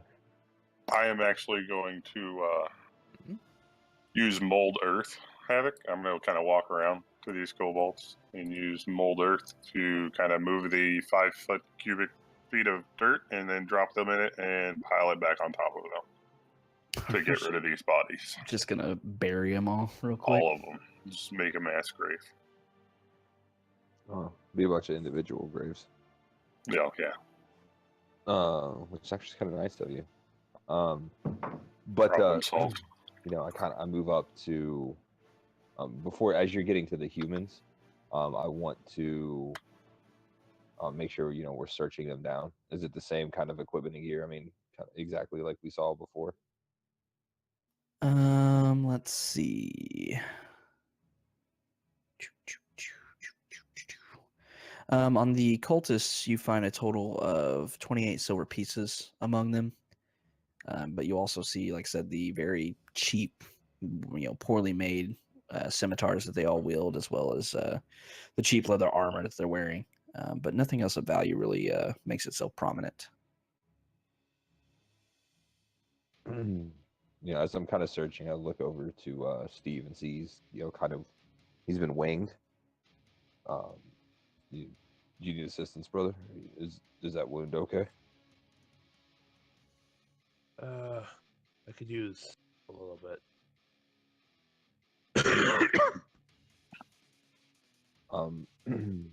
With that, I move my hand. I start whistling a low tune under my breath and coalesce like healing energy like into my hand and push it. You know, why is it not loading? You've got it set to a spell card instead of a Yeah. attack thing. Well, you know, and push healing energy into his body for 5. So better than nothing. Better than nothing. Yeah. He's not bleeding. So as you kind of survey the scene, you find, like I said, a little bit of money amongst these cultists here before Tara ceremoniously buries them all. You see the fire is still burning there in the middle of their kind of makeshift camp. You see a couple prairie hens still sitting on the fire that might look a little bit tasty. Yeah, don't really see anything else. I found the chicken, guys. It was a duck. It was a duck. Oh, nice.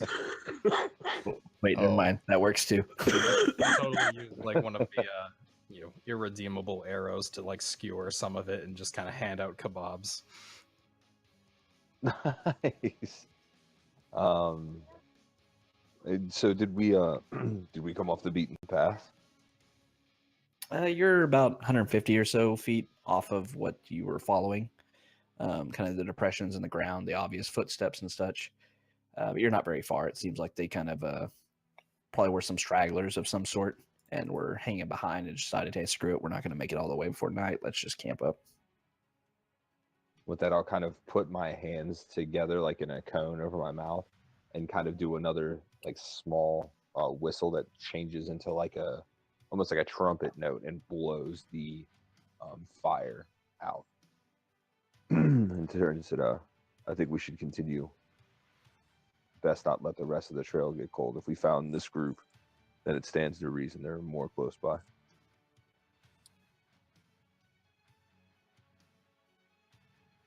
I'm just going to kind of move back towards the pack and hold my hand out to Max. Yeah, I'll reach out and take it. And start moving back towards the path. Yeah, I'm going to assume I don't see anything from up where I am, like anything down the trail. No, not from where you are. All right, and I joined the party. Zorn, what is your HP total? Total, like, right Overall? now it's 12. Overall Your it's max? 18. 18? Okay. All right, before we progress on, as you follow this pathway, we're going to take a quick break because I have to pee again real bad. Oh, come on. Baby bladder. I mean, I've finished 2 glasses of water since we started playing. All right, I'll be right back. Right. What's So water? short break, Yep. and we'll be back and It's the continue basic our ingredients game for here. alcohol. Huh, weird.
All right, I am back.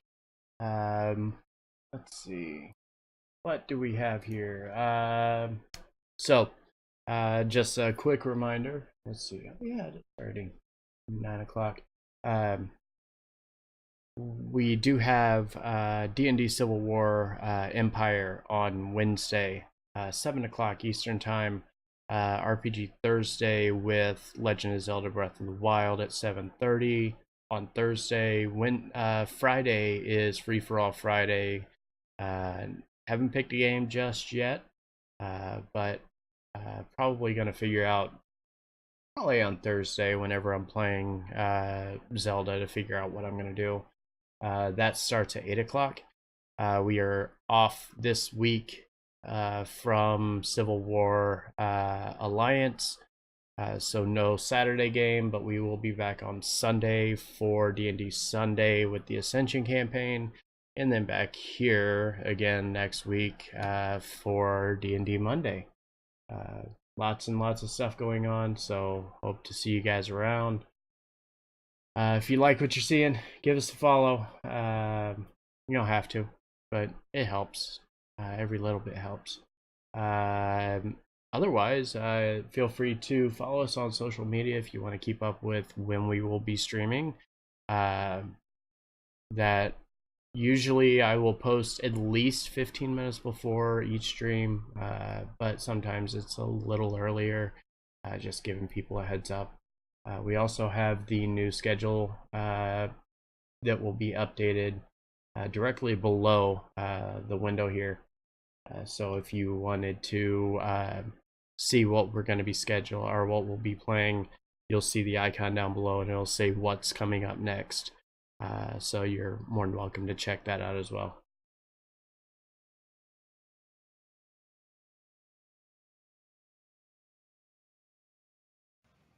Yeah, I got it. So I mean, if y'all could just divvy out what's mine, whatever, just slip it in my pocket. You know, blind guy and all. I'll do it for you. Yeah, I'm sure you will. Hey, I'm an honorable guy in this game. Well, I mean, I know how much I have current, but like any of the Do you, loot though? from the idea what we got. Are you sure? Like I know the Did you 250 count from the other person, and then I know. Well, I think I had 66.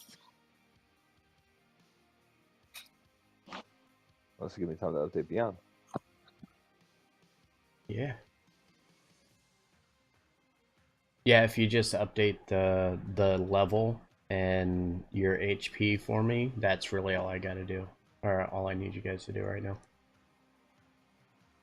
I'm trying to keep the HP updated, so when I switch to the character sheets, it's actually showing a number relative to what's actually going on Is in that why game. you asked mine? Yep. Oh, damn. How long have I been muted? Yes. A while now. A while.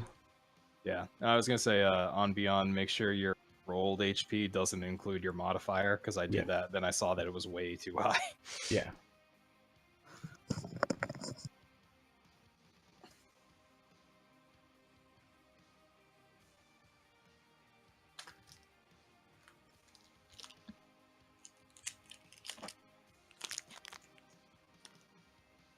So, ooh, thank you. All right. So yeah, we're just waiting on Havoc. He's going to finish with his eating some food and everything like that, and then we'll get back into it. So far, I'm really looking forward to our D&D Civil War games. The Saturday game was fantastic. I had a fantastic group of players. It made it very enjoyable to be a DM because they were role playing, they were getting into their characters, they were having a lot of fun. I could kind of feed off of that. Our players coming up on Wednesday seem to be excited, ready to go. Everybody has some experience, they kind of know what's going on there, so should be good. Should be a lot of fun for us, I think. If you are, yeah, it's automatically. If you're unfamiliar with our Civil War campaign, basically what's going on is we have two factions and two campaigns running. The campaigns are running to gather soldiers and prepare for a war. So as they're gathering these soldiers, there's other things going on around the world, and they are basically working to be as powerful as possible before the Civil War or the final confrontation breaks out. We have a lot of fun stories and puzzles and other things like that in store. Everything is completely homebrew, so except for like the classes and stuff like that. The entire world itself is homebrew. The dungeons and stuff, I'm hand making the dungeons in Photoshop. So far, it's going to be pretty awesome. I think we're gonna, as long as we keep putting out the content for everybody, and yes, unfortunately it's every other week, but I think it's going to be a strong campaign, and I think everybody will enjoy it. And as always, like we do with everything here, if you have a suggestion, if you're wanting to give a little feedback about the campaigns, what you like, what you don't like, we'd be happy to hear from you. You're more than welcome to send me a message here on Twitch at any time. Otherwise, yeah, we're going to keep trying to build as much as we possibly can and make our games fun and enjoyable and exciting. And that, honestly, I want everybody to have fun, including all of you, because it's just as much your campaign as it is the people that are playing it. So hopefully you enjoy it, and I hope you guys tune in for it.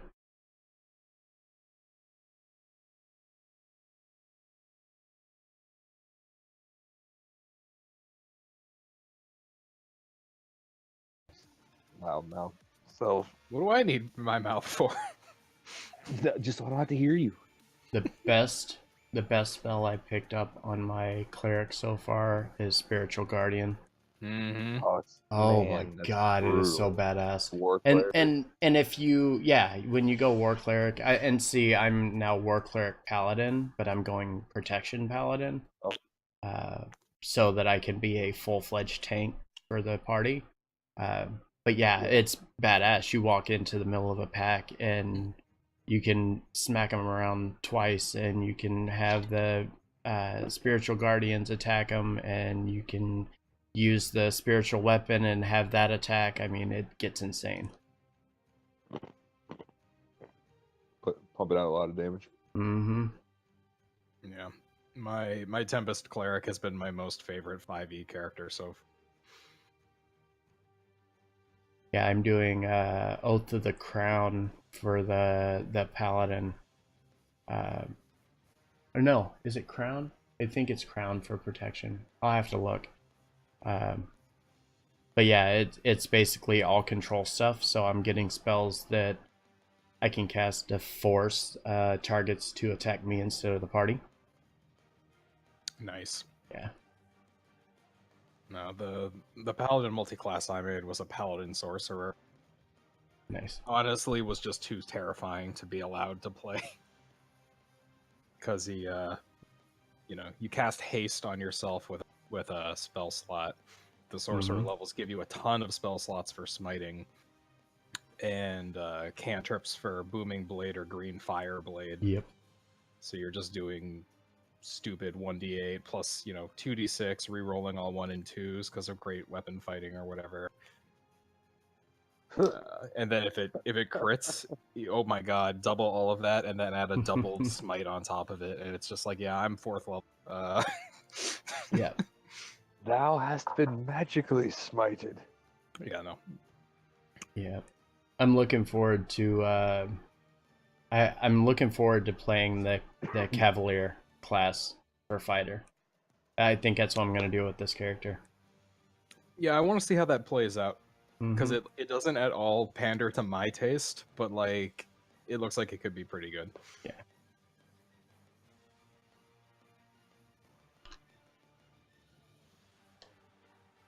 Still wish the samurai didn't suck. Yeah.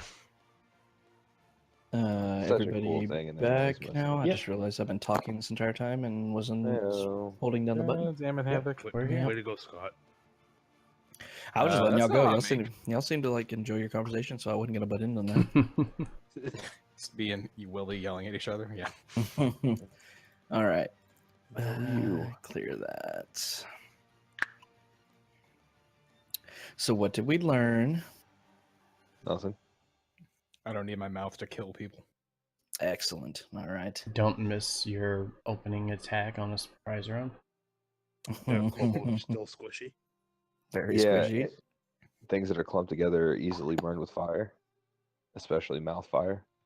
I hold a seminar around the put out fire, just like demonstrating where the kobold heart is and how to best access it. I know exactly where all their vital organs are. Trust me. According to that fight, I have no idea what kobolds are or how to hit them. So, say, It's almost like Right. you've never seen one. So say that again. They're mini dragons. Okay, with daggers. All right. Why are Midget we fighting dragon. these again? Yeah. And they Do we throw are they rocks aggressive? like out of their mouths. What? How do they Yeah. throw the rocks? speaking of, let me ask: every time you pull the string back on that stick you have, people die like 100 feet away. Aaron, what's going on? I'm actually a great wizard. Oh, okay. Can I touch your staff? Maybe once this is over, let's keep it professional for now. Oh, do you really think this is the time? Wow. You're cute Okay. and all, but So when I was muted, I was saying, are we doing a short rest, or are we just like gonna go charging forward?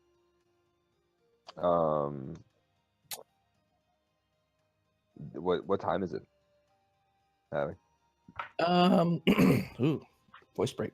I would say it's getting towards dusk. It isn't quite dusk yet. Nighttime hours are approaching, but like I said, it's still in that kind of twilight phase. Let's keep moving while we still have daylight.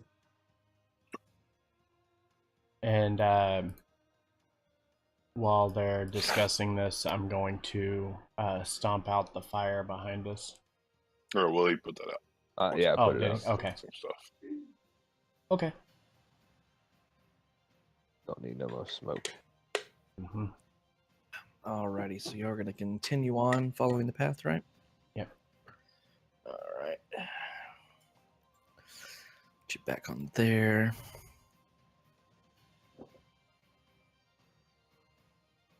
So as you continue on, you go about another mile or so.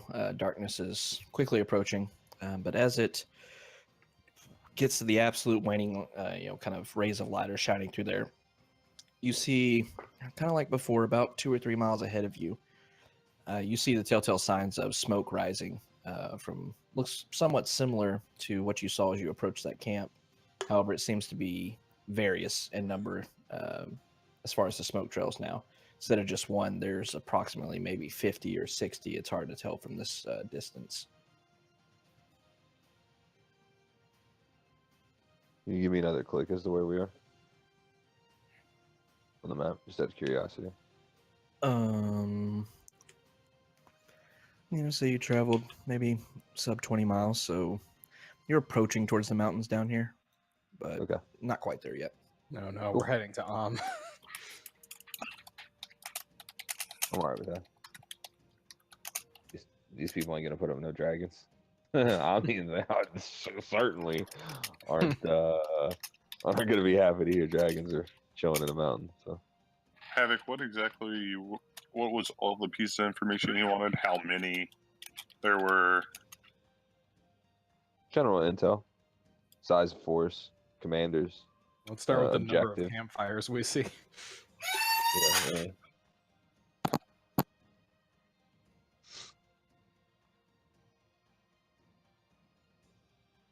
Yeah. That's the general information he wanted.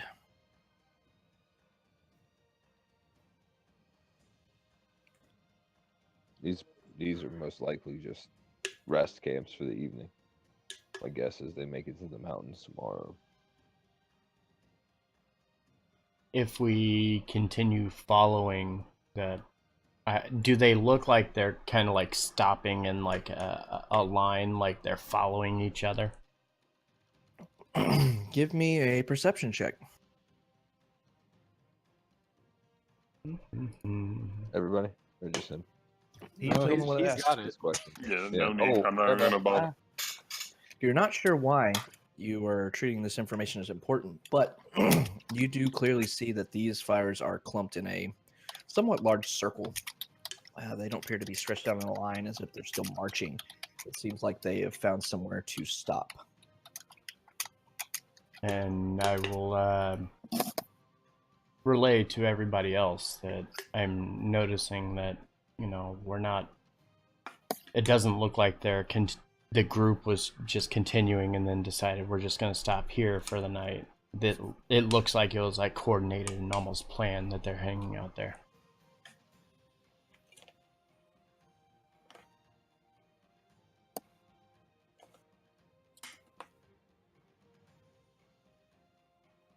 All right. Let's see. How do you want to proceed? Approximately, how many? Do we see a number of forces per camp? You see the smokes from fires. Okay. And we're how far away? 2 to 3 miles. It's hard to tell. It's getting pretty dark. Did the terrain shift at all, or is it still kind of like open fields with some rolling hills or whatever? The hills have kind of disappeared and kind of gave away to some sheer cliffs and such. A lot of kind of little valleys surrounding the roadway that you've been following. It's more rocky terrain now. Lots of small mountains and things of that nature surrounding you. The grasslands have kind of faded behind you.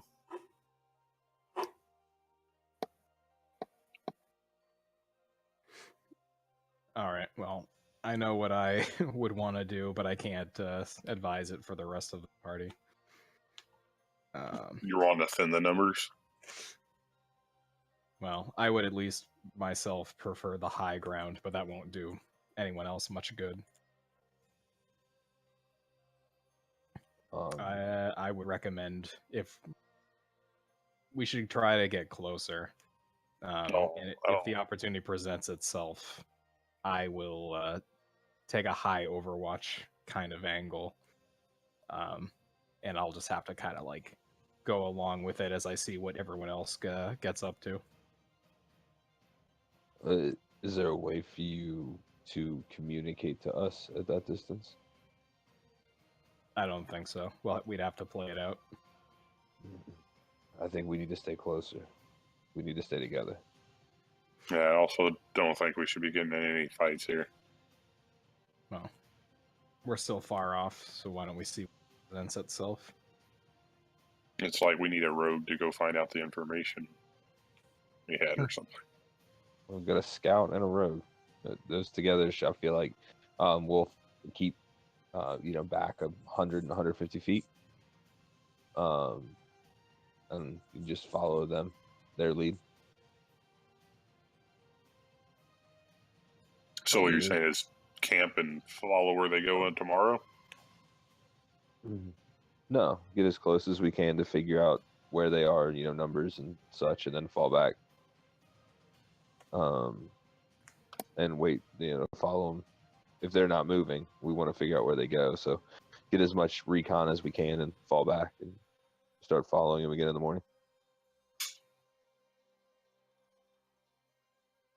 That's my suggestion anyway.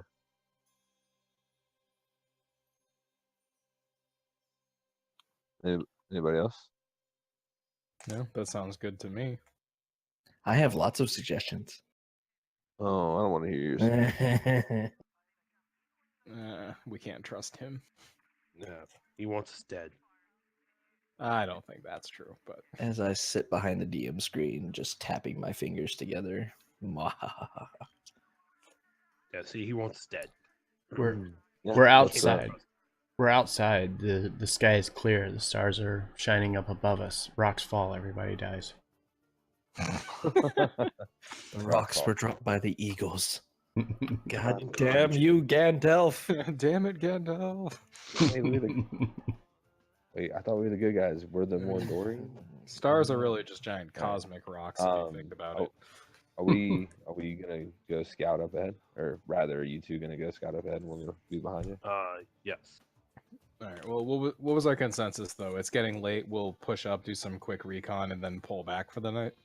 Yeah. Yeah, we're not gonna like poke the bear. I think it's more. Yeah, it's recon. Figure out what we're up against. If it's a lot of numbers, obviously we don't want to intervene. We'll pull back, wait until they start moving, and continue tracking them. All right. Well, that sounds good to me.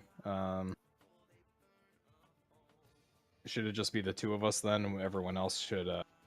We could conserve time if everyone else kind of like made camp or something during that time, right? Yeah, that's actually a good idea. We'll move up to about a mile out. Yeah, let's do that. Yeah, we'll make camp. Then those two will advance.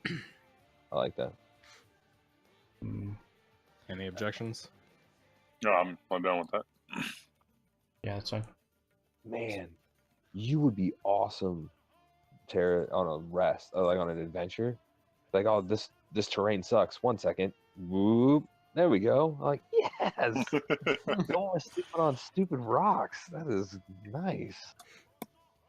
All right. So the plan is to move to within about a mile or so of the smoke, and then we'll continue on while they set up camp to conserve some time. Are y'all keeping any kind of eyes out for anything? Are you just staying on the pathway and following it? What exactly is your modus operandi here? So I thought would. Oh no, go ahead. I was gonna say for the camp that's staying behind, I'm going to keep an eye out on the surroundings, kind of watch for things coming close by, because we don't want to get surprised where we're at.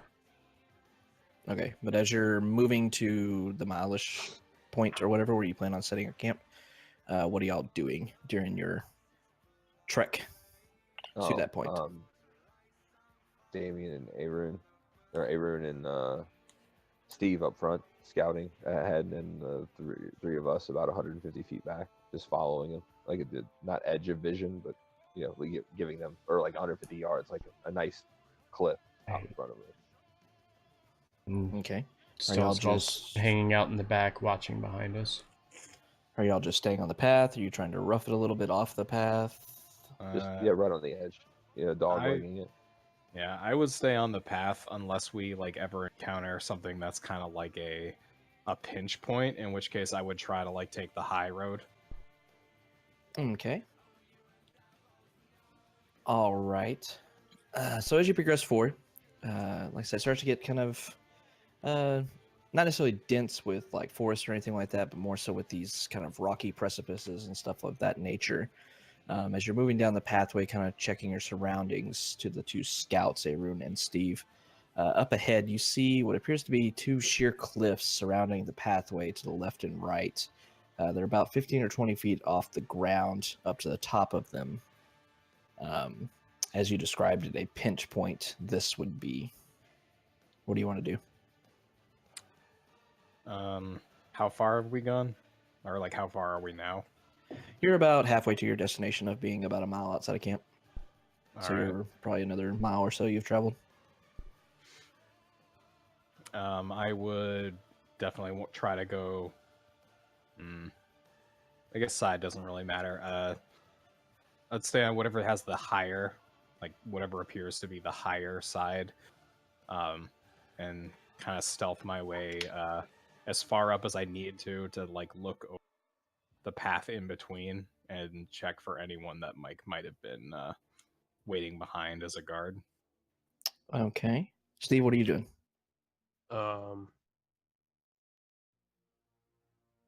If he's going high, I'll continue on the path. I'm gonna stealthily approach the pinch point. So staying on the ground? Yeah. All right. Both of you roll me stealth checks. Don't fail me now. All right. And y'all are splitting apart? You're not staying together? Yeah. Which one? Yes. Yes, that doesn't answer my question. We are splitting apart. He is staying low, going high. Okay, both of you give me a perception check. Yeah. Too focused on being stealthy. All right. Okay, give me 1 second. Uh-oh. What's going on? I'm gonna die. The screen changes and all you see is you died. Right? No. I resurrected the campfire. Guess the Oregon Trail thing. You got gonorrhea. No.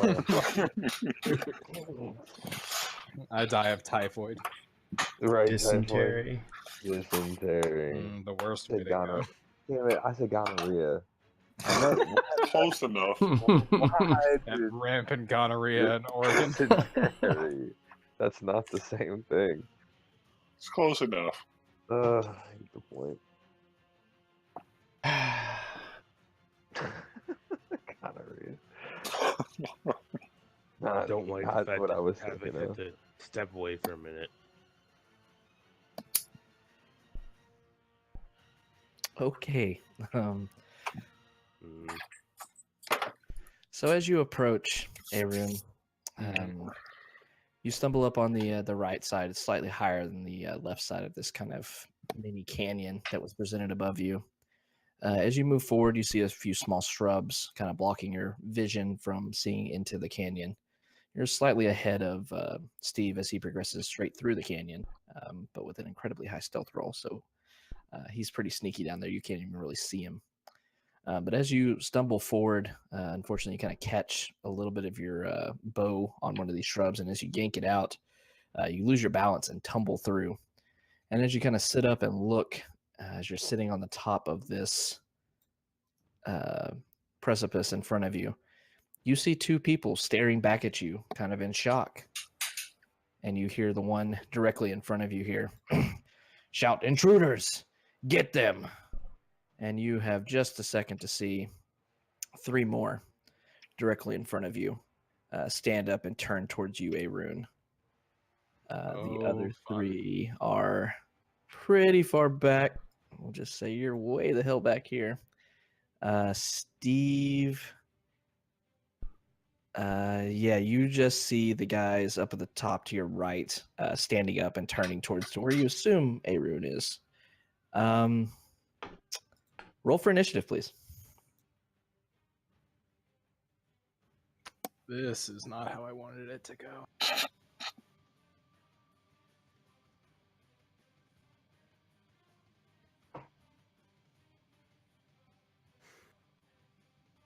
Oh man, who's this beefy guy right there?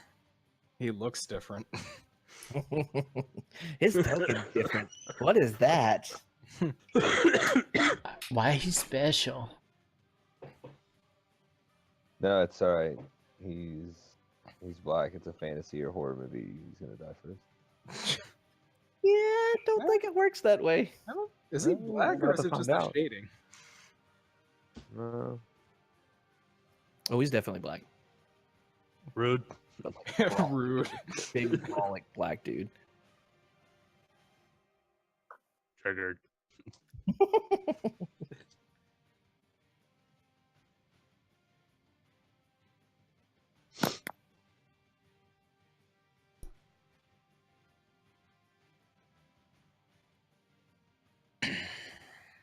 Okay. Just so we kind of understand, are we just going to treat this all as basically flat terrain? Essentially, yeah. There's Okay. Theater of the Mind here in the middle-ish area. Directly in front of Steve is kind of the canyon area. And to the right over here is one side, and to the right over here is another side of the canyon.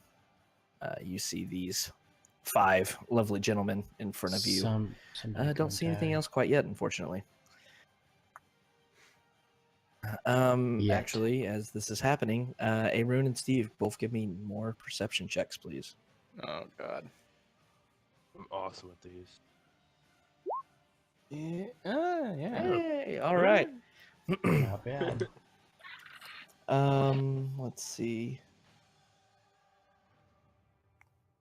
I'm so glad all my nat ones have been in the second roll column tonight. Yeah. If you're giving them spears, why would you not put that on the character sheet, you son of a bitch? They don't need spears. So as you're Yeah, they don't looking have at 'em. these I forgot 'em today. these somewhat tough-looking individuals in front of you, you actually see from the other side of the canyon 4 more individuals popping up, and one of them grabs a spear and well, shit, how far away is that? No, spears don't go that far. Somebody gonna die. This guy's not going to be able to throw a spear at you, so he's just going to yell to his comrades, "I see one over there by the other group." And that's all he's going to do, as well as the other one, because they all rolled freaking the same. That being said, this guy right next to you definitely sees you and definitely is in range and is going to step up to you, Arun, and swing a scimitar at you. It should be Steve's turn. But he's going to roll a 2, so he's going to miss. That's impressive.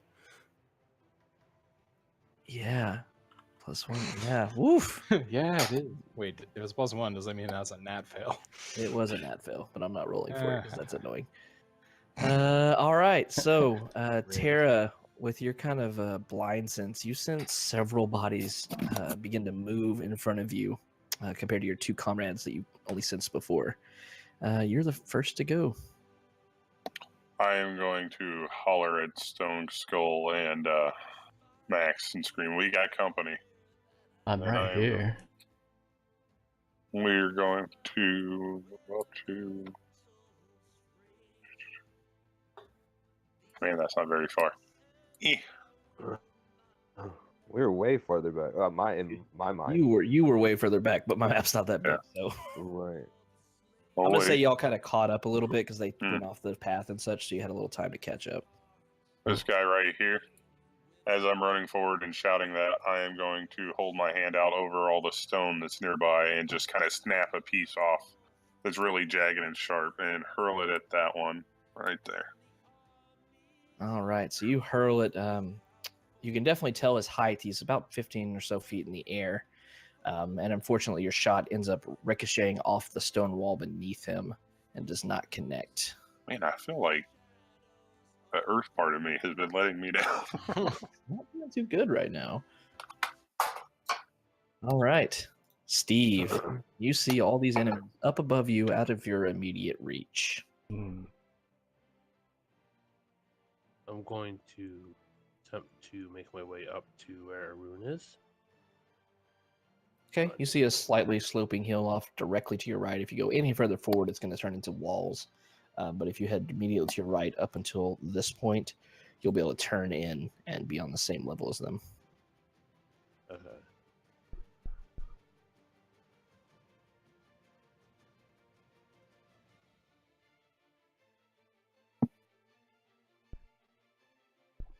They're right next to him. Do I know?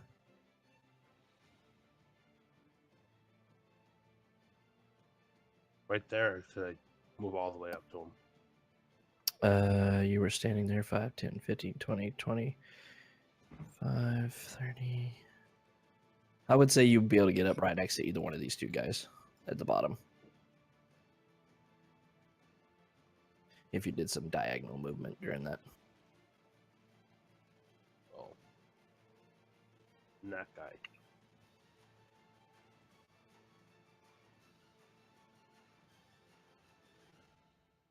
And I will say, since you rolled so high, crit for stealth, you were hidden while you were doing this.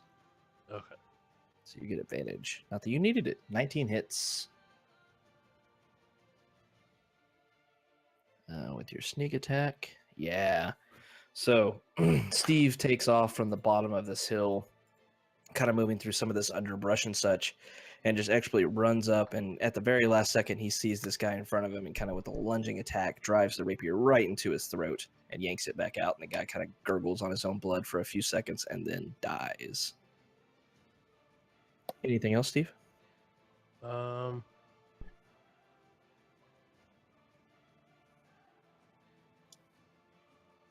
I'm good. All right. So this guy up in the front is seeing you run forward, so he is going to take 5, 10, 15, step up over here, and he's going to swing at a rune since he can't get a good line of sight on you, Steve. Does a 13 hit? No, sir. All right, so he brings a scimitar around, but you're able to, definitely dodge out of the way of it. That being said, the guy that Arun was able to clearly see was a dark-colored gentleman. Takes a step forward at Steve and brings a longsword around with two hands. Black Lives Matter, bro. Twice at you. 10 is going to miss, but a 22 is going to hit. And he brings his longsword down right across your side for 11 slashing damage. Jesus. Ow. You see this guy moves with a very determined, a very well-practiced movement with his sword and his footing. He seems to know what he is doing. Yeah, I don't like that he knows that. All right, Stone Skull. So after being yelled at by Tara, Stone Skull's going to say, "Why is she always yelling?" And then immediately go, "Raw!" as he starts charging into the pack. He's actually, I'm going to use my action to double movement speed to get right up next to Steve and this other guy. All right. And that will be it. All right, so Tara, you just hear don don don don don don don, and Stone Skull just takes the hell off and dashes up to this dude. Hey, Rune, you're up. As I kind of trip out of that bush and end up into this kind of situation, I'm gonna let my longbow just kind of drop behind me, and pull out my rapier and shield. All right, and sure. I am going to AC. Yep, and I'm gonna swing at the cultist in front of me. Alrighty. With the booming blade. 13. 13's gonna hit. Awesome. Alright, it's 5 now and 3 if he moves. All right, so you're able to quickly just discard your bow onto the ground and unsheath your rapier and take a quick stab right into this guy. You find a small crack in between his leather padding of his armor and thrust it in there. He's still standing, but he definitely feels the effects of something rumbling around inside of his wound.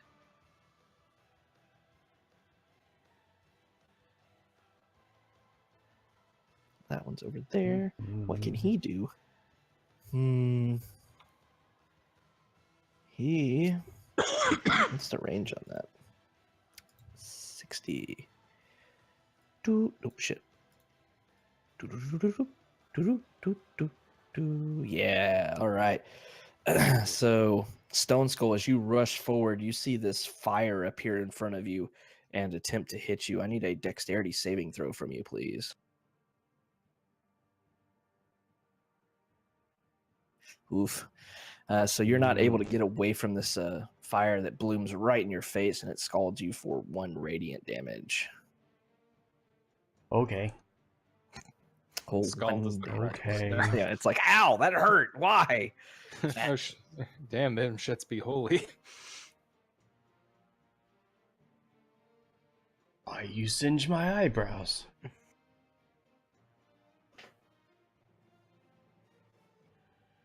Max, it's your turn.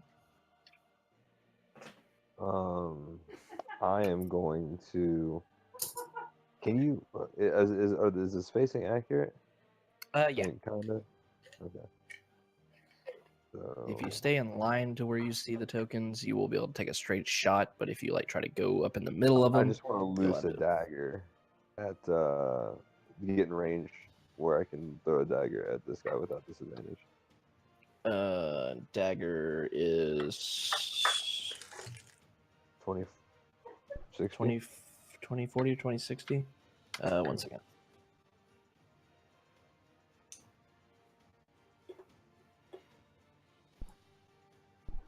2060. So 20 feet, no disadvantage. Anything up to 60 after 20 would be disadvantage.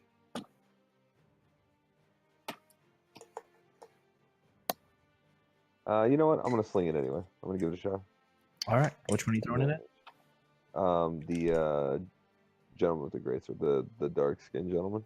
The dark skinned gentleman. Okay. Oh no! Womp, womp, What I womp. wanted to do. Oh god, we're all close to him. Oh, all right. I think we're okay. This one's funny. All right.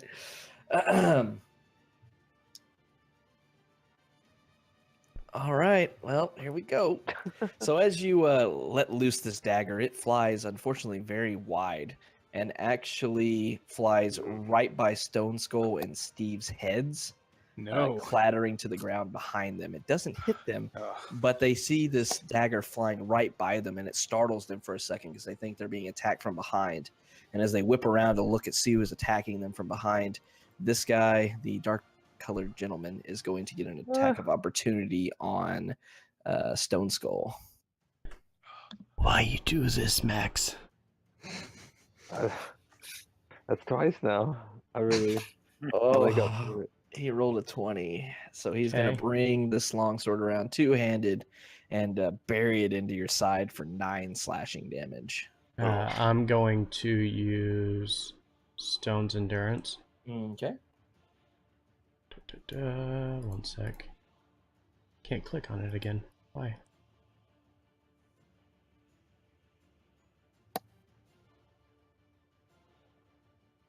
So 4 damage then? 4 slashing damage, yep.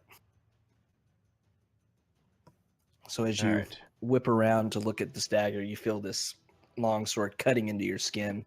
You feel like the stoniness attempting to protect your body takes off the brunt of it, but it still scores into your flesh. All right. Arun, I need a dex saving throw from you as another gout of flame appears right in front of you. Oh, I hate this.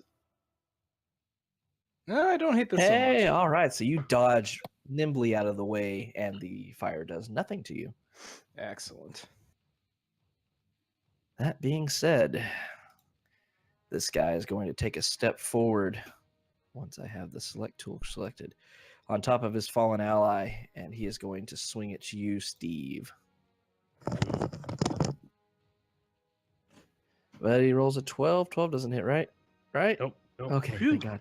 All right, so he swings around at you, but as you're kind of holding your side from this long sword cutting into you, you kind of duck very sluggishly, but just enough to dodge out of the way of this attack. All right, these guys are going to go ahead and move and try to join combat here, seeing the other two coming into fight. 5, 10, 15, 20, 25, 30. He's going to get about there. Who else is moving? Are all three of y'all doing it? Oh, shit, I moved the wrong one. 5, 10, 15, 20, 25, 30.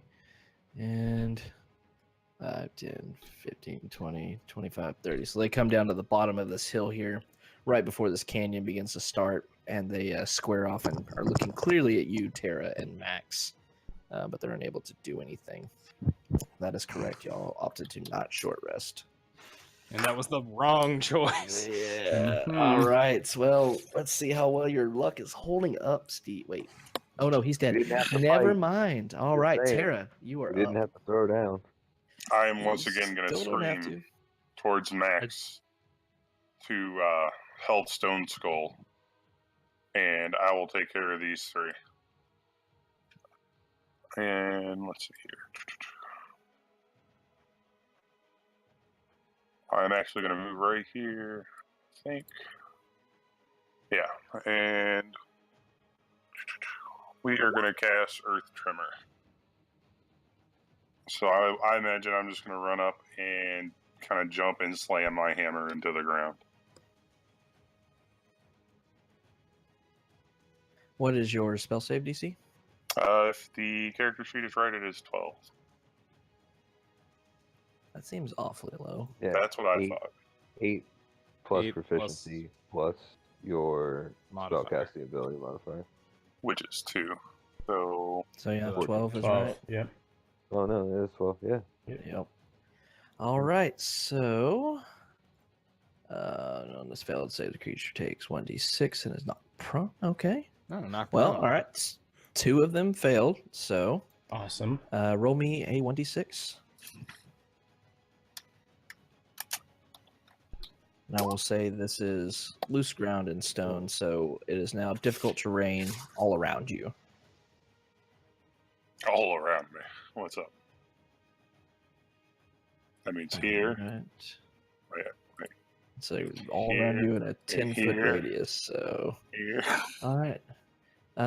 So they both take 5 and are knocked prone. All right. Well, that's pretty good. I'm tired of missing. That's one way to not miss, maybe. Prone and beautiful, absolutely beautiful. All right, so the other guy is able to stay standing as the ground begins to shake and buck underneath their feet, but 2 of them do go down and are kind of smushed in between a few rocks that slam up against them, and they take damage from it. Anything else, Tara? That'll be it. All right, Steve, you are up, sir. All right.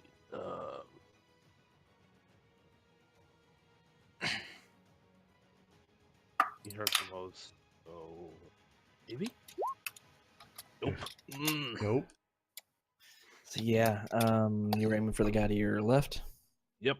Yeah, unfortunately, you bring your rapier around. You see this guy's wearing a bit heavier. He's wearing actual armor compared to everybody else that's wearing just kind of leather padding.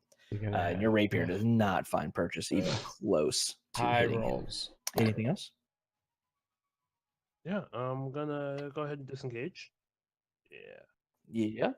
Yeah, get the fuck out of here. Yeah. And you still have all of your movement. Mm-hmm. Yeah. So. Can we go over you running away? Steve turns. He stabs into this guy's, somewhat heavier armor. Nothing I'll really run across to this point. Kind of looks down at his rapier as it kind of just reverbs off of him. Proceeds to turn around and run away, dodging the attacks that are swung at him after him. You took the nope train to fuck that bill. Yo. Yep. All right. Well, this guy's seeing no target except for a rune in front of him. Is going to swing his scimitar at you. Bring it. Does a 12 hit? No. All right. So he brings it around. Once again, you're able to nimbly dodge out of the way. That being said, actually, no. Stone Skull standing in front of him. He is going to bring his sword around after attacking Stone Skull once. Once again, two-handed to bring it around at you. Does a 14 hit? Does not. All right. So as he brings it around, knowing that this kind of hurts, you step out of the way and block with your greatsword, and you feel it reverb through your greatsword. This man has some power behind his attacks. He is much stronger than anybody you've faced to this point. And then enjoying the bit of challenge, Stone Skull kind of laughs and mockingly does the same thing and swings back at him with his great sword. And he connects. 7 slashing. So you bring the greatsword around. You feel like you're going to really lay into him. But as you hit against his skin, you feel this resistance there. It feels like he has had years and years of battle to be able to prepare himself for attacks, and he's able to brunt off what would kill somebody lesser than him. Doesn't resist it or anything, but you feel like you didn't do a whole lot with that attack. Yeah. Just a Yeah. quick question. Stone Skull, what's your fighting style? My fighting style is great weapon. Yeah, you should reroll that damage then. Oh, That's right. a one You're and a right. two. He is You're correct. Yes, reroll your one. Good.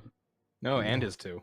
And this too. Oh, was it ones and twos? Yep. Oh shit, that's nice. Give me 2 new D6 rolls. It is. Yeah. Yeah, that's a bit better. All right. That's good. So Shrug another that off, 7. bitch. Yeah. Really lean into it. All right. So as you I'll show you. feel the resistance a little bit, but you're able to just brunch down with your Goliath, just big muscles and everything. This guy's pretty big, but he's still not as big as you, and you bring it down and do a decent amount of damage to him. You felt like it hurt him a little bit, but still not that much. And that being said, what's the It's my range new of that? chant. Big muscles. Big muscles. All right, this guy is going to 5, 10, 15, 20, 25, 30, move up behind here. And he is going, oh wait.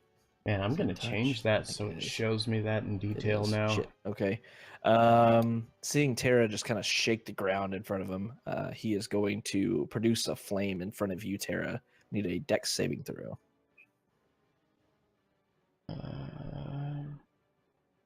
All right.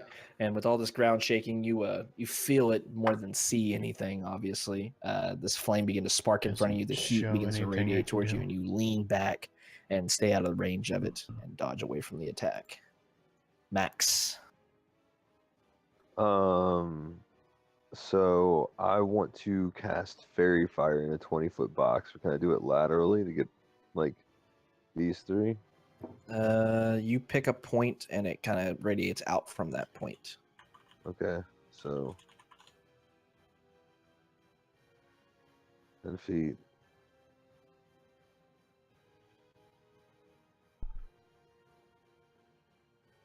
What, right here? Let's see. Yeah. Awesome. I will cast it right there then.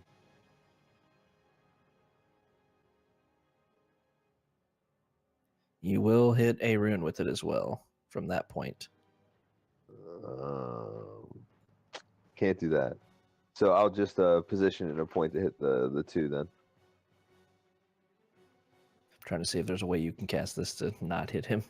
I don't want to rob you from it. Right now, we're all calculating. Is there a good place to do this? Not there. Well, that's what I was saying. Like, wouldn't it be feasible then to, instead of, because this is just making do north, south, east, west, couldn't I position it in the middle of those two where I could draw? Because I mean, I can draw the line here. You know what I mean? Where it would hit all three. Oh, yeah, it radiates, right?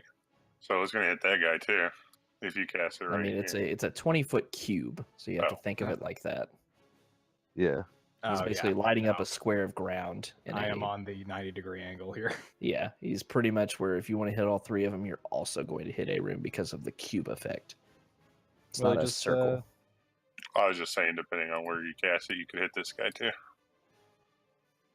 Yeah, if you That's do it from the cool. back, you would, like I said, you would hit around there, down to here, but also hit him. If you did it slightly north, you would hit these two guys plus this dude, but not that dude.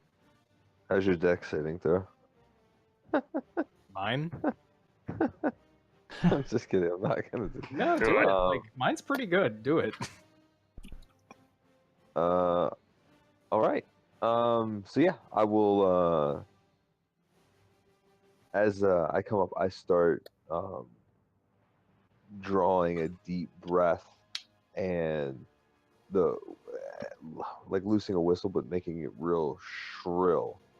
And as it starts leaving my mouth, strands of brightly colored like sparks start leaving. I imagine like a grinder kind of flinging them out into the air, and they in a shower and start coalescing around the four of them. All right. What's the Yeah, I DC? 14. All is that- right. oh, sorry. I guess I should just cast the spell. All right. Let's I see. got an equal chance. Yeah. Hey! Yeah. All right. So, as you cast this, all four of your enemies are going to be outlined in what kind of colors are you shooting out towards Gold. them? All right, so this Looks gold like- radiating yeah. light is going to surround them, just outlining them. Everybody in the party can now clearly see these guys just lighting up like Christmas trees. What emblem do I want to use? I'm snorting this Yeah. stuff straight out of the sky. You should. Well, this is bad juju. You don't want none of No, it's just empowering me. that. All right, so any attacks against these four individuals for a minute, unless he loses concentration for some reason. Or wait, no, is this even a concentration spell? Yes. Yeah, it is. Okay. Yeah, so all four of them, you will have advantage on attacks against them as they are just lit up in golden light radiating from them. And then the end of that whistle as it starts to die, like you exhale, like whistle on an exhale. I turn on with a hard whistle on the inhale, and aim the tail bit of that energy at Stone Skull, and give him 1 point of bardic inspiration. Why, thank Alrighty. you. Anything else, Max? No, I'll be all set. Oh, actually, sorry. Before I get ahead of myself, I want to start closing the distance this way. Alrighty. All right, what can he do? So this Such a man big in pile the of this man in the back is going to take a few steps forward behind this cultist here and reach out and touch his back, and you see a kind of radiant healing energy appear from his hands, and he is going to heal him up. You see the wounds that you inflicted upon him with your booming blade, Arun, close up, and then he takes a step back. So that being said, this one to your northwest, Arun, is going to swing at you with his scimitar. Okay. He is going to roll a 19. That will hit, yes. All right, so he brings it around and slashes you across the arm for 4 slashing damage. This guy is the one that didn't fall over from the attack is going to start moving through here. Has a lot of trouble moving through, but he's able to still get up next to Tara and swing his scimitar at her. Does a 5 hit? No. No, try again. You even chuckled at the end of that. Like, It's like, that's pathetic. All right. So as he's like getting his footing to swing the scimitar around, a loose piece of rubble from your earlier attack dislodges, and he slips and misses you wide. These guys are both gonna stand up using half their movement. Why does that one require me to scroll? That's annoying. And they're gonna both be able to take 1 step in. This one is the only one getting next to you. He will swing his scimitar at you. Does a 17 hit? Yes. All right. Luckily for you, he rolled min damage. He brings it around and slices you right across the shoulder for 2 slashing damage. That being said, it's now your turn.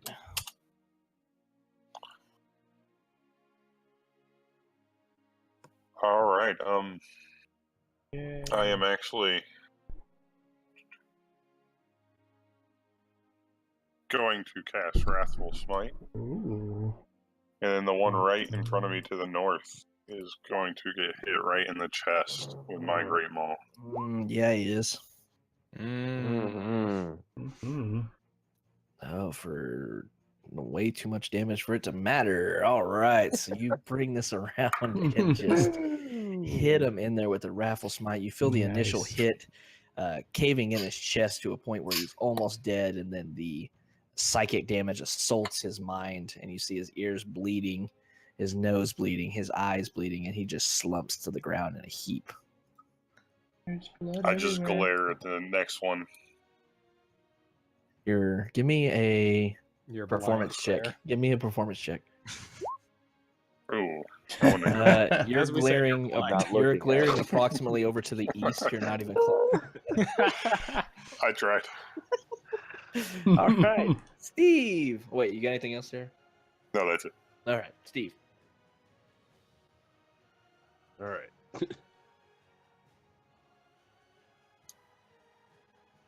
Die.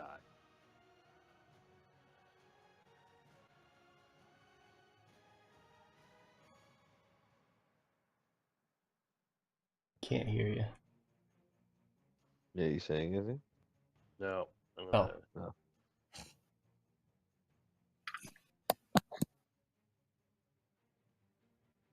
Try again. Welcome back, friend. You attack him Advantage. like out of your northwest. Yeah. All right. So, even though he's highly luminescent with the spell that Matt's cast, unfortunately, your shot still rings off of this man's armor and does not connect. Bonus action: disengage and run away. What a rogue thing to do! Back up. No, that didn't work. It's a All right. cool All right. level That's two it. Takes a ability. step back. All right. Anything else? Nope. All right. Well, this guy is glowing bright gold, but is going to swing at a rune once again with a scimitar. Does a 19 hit? Yes, sir. All right. He brings it around and slices you right across his chest, leaving a little bit of damage on you. 6 slashing damage. 6 slashing damage. A little. Mm. A little bit. A little's very subjective, I guess. For Yeah, one it's person in relative. this fight, 6 is nothing. All right. So, speaking of 6 is nothing. This is a lot. This guy is going to, he's enjoying this melee with Stone Skull. He's going to bring his longsword around twice at you once All right. again. 20, 14. 20 hits. Oh. So he brings it around and slices you right across the chest, leaving a heavy blow for 12 slashing damage. For 12? For 12. And still not max damage. Okay. All right, so he scores really hard against your chest, and it is your turn now. My action, I'm going to use a potion of healing. Yeah. All righty. Good idea. And I can't really... Quick homebrew rule that I like, bonus action. You can use it on yourself. If you're giving it someone else, you have to use an action. But if you're ranking one for yourself, it's a bonus action instead of a regular action. Oh, well, if that's the case, bring it on. Bring that great sword around. Yeah, you do. For 10 slashing. One of those is a 1, so you need Yep. to reroll it. Yep, you're right. 1d6. So 12. make that a 12 then. That is All convenient. right. That is very convenient. I'm glad Mhm. somebody's keeping up with it, 'cause I am not. So yeah, you quickly just almost smash the bottle into your mouth, but you're able to drink it down and feel some of your wounds closing up from these attacks that this longsword is giving you.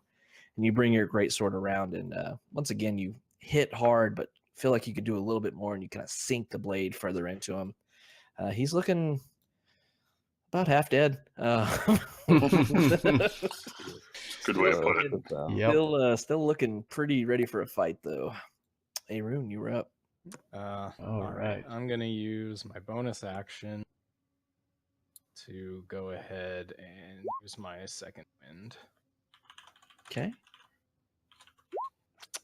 So I get 5 back. And then I will thrust with the rapier at the guy north of me. 13 or 19. 19 hits. And 11 damage plus 4. Yeah, they got directly north of you. Yep. Oh yeah. So give me some sauce on it. Kind of before when he was getting healed, I was like, man, I really wish there was a mechanic where like, because like if I saw someone healing someone like on the wound I just inflicted from behind, I'd try to put it right back through the wound and then through the guy's hand. But like, so like seeing this, I'm kind of just gonna be like, kind of look down at the wound, meet eyes with him, and then just reinsert it, but like a little bit tilted more towards the heart. So you just try to stab through into it, and you're like, I can't quite get this guy behind him. Whatever, I'll kill him real quick. And as he falls from your blade, you hear a little poof, and he slides back a few feet from the booming blade hitting. Anything else? That's it. All right. Well, this guy is over here. Can't do anything about his dead comrade, but he's going to take a step forward. And much like you saw off to the eastern one, he is going to put his hands on the back of the dude in front of him and heal him. All right. You see like the nicks and cuts and everything that he got from falling into this pit of misery that Terra created just vanish. He looks good as new. And this guy's going to take a couple steps back. Max. It's 15 feet. So I am going to step up here. It's basically like a big booming overhand swing. So like axe chop, like bring it up and just trying to cleave through, like right into the dude's armor, like right into his shoulder. With two hands, I guess? Yes. Yeah. All right. You have advantage, so 22 hits. For 10. Nice. So yeah, you do exactly that. You feel the armor as you're crushing down below it, begin to catch your blade, but then your blade slides off of it and into his skin, dealing a good amount of damage to him. He glares over it to you for interrupting his fight with Stone Skull. I imagine Stone Skull hit him on one side and I hit him on the other, like just trying to like literally hammer him down into the dirt. It's like you're ganging up on him, and he's not a fan of that. He may retort here shortly. That being said, sorry. As I hit him, with a grin, I wanted to like do another like a real sharp whistle. Imagine that like I can't do it with my fingers, but that like real high pitched whistle, in an effort to get Arun's attention and get him in the battle as well and give him 1 point of inspiration. Alrighty. So as Max steps forward and delivers this blow, Arun, you see this as he whistles at you, and you feel inspired that you might actually win this fight. Maybe. All right, that being said, this guy's seeing someone they can possibly see as their leaders getting wailed on, so he's going to take steps forward, place his hands on this man's back, and cast some healing light on him. You see... almost all the damage that you just caused, Max, is sealed up. Barely not even a scar is really remaining, minus a small bit of cut from your blade. Yeah, that's cute for him. Let's see how many times he can do that in a row. Maybe. Okay. Oh, wait. He's done it twice. Let me keep track of that. Okay. All right. That guy's done it once. Okay. So this guy's going to look over at Arun and once again bring his scimitar around at you. That's a 17 hit. No, sir. Oh, because shield down. Yeah, nice. Mm-hmm. All right, so just because you have a shield, as he brings a scimitar around, you're able to definitely bring up your shield and knock away a scimitar before it connects with you. This guy is dead. This guy is not, though. And since Tara hasn't moved, he is going to swing at you once again. It's a 13 hit. Nope. All right, so he brings it around, but you're able to mold some earth beneath his feet, causing him to slip and miss you by a hair. This guy is going to take a few steps forward over his dead comrade and swing at you as well, Tara. Oh. Uh-oh. He nat 20'd twice, but we're only going to count one for NPCs. So he brings it around and sinks heavily. Oh, no. Sinks heavily into your flesh for 11 slashing damage.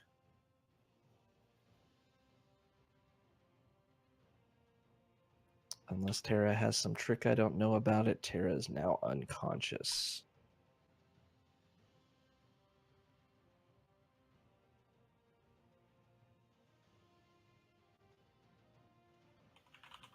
Hello.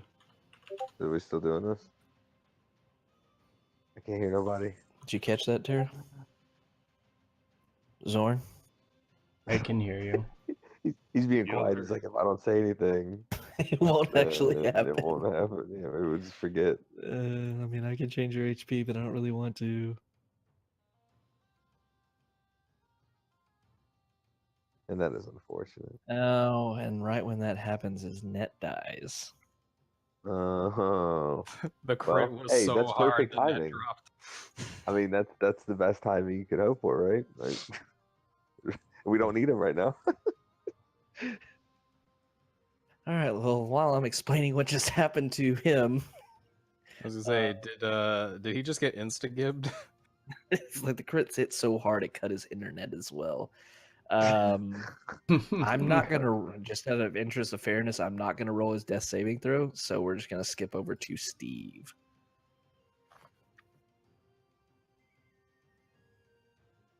Back at it again. There you Come on, are. buddy. Advantage 19. On which one? 18? The Big dude? guy. Yeah, 19 hits. Come on. Yeah. All right, yeah, since you have advantage, you get your sneak attack, so that is 15 damage. So yeah, you bring your rapier in and you find a small little gap in this splint armor that this guy is wearing. You're able to definitely move your rapier inside of it and deal a good amount of damage to him. He's starting to look bloodied. And Section disengage, run away! All right, this guy is dead. But this man is very unhappy with Stone Skull and Max teaming up on him. He is going to attack both of you once. This one for Stone Skull, 17. Yep. This one for Max, 15. Yep. Oh, dear. All right. Stone Skull, as he brings around one attack, he slashes you across the chest for 12 slashing damage. I'm down. And before you're even done dropping to the ground, he turns around and slashes Max for 13 slashing damage. Nice. Nice. not the words I would use. It's a Constitution save, right? 10? Yes. A death save? For what? No. Concentration. Oh, for your concentration. 10 Sorry. or half damage, whichever's higher. So yeah, 10. So you maintain your concentration on Fairy Fire. Cool. But not before you see Stone Skull falling to the ground and not moving. Stone Skull, I need a death saving throw, please. And I'm going to use inspiration. Okay. I can use inspiration on that, right? Yeah. But it isn't. It'd have to crit to. Mm-hmm. No, I'll save it. Yeah, save it, man. I'll save All right. All right, so you have one failure under your belt. Hey, Rune, you're up.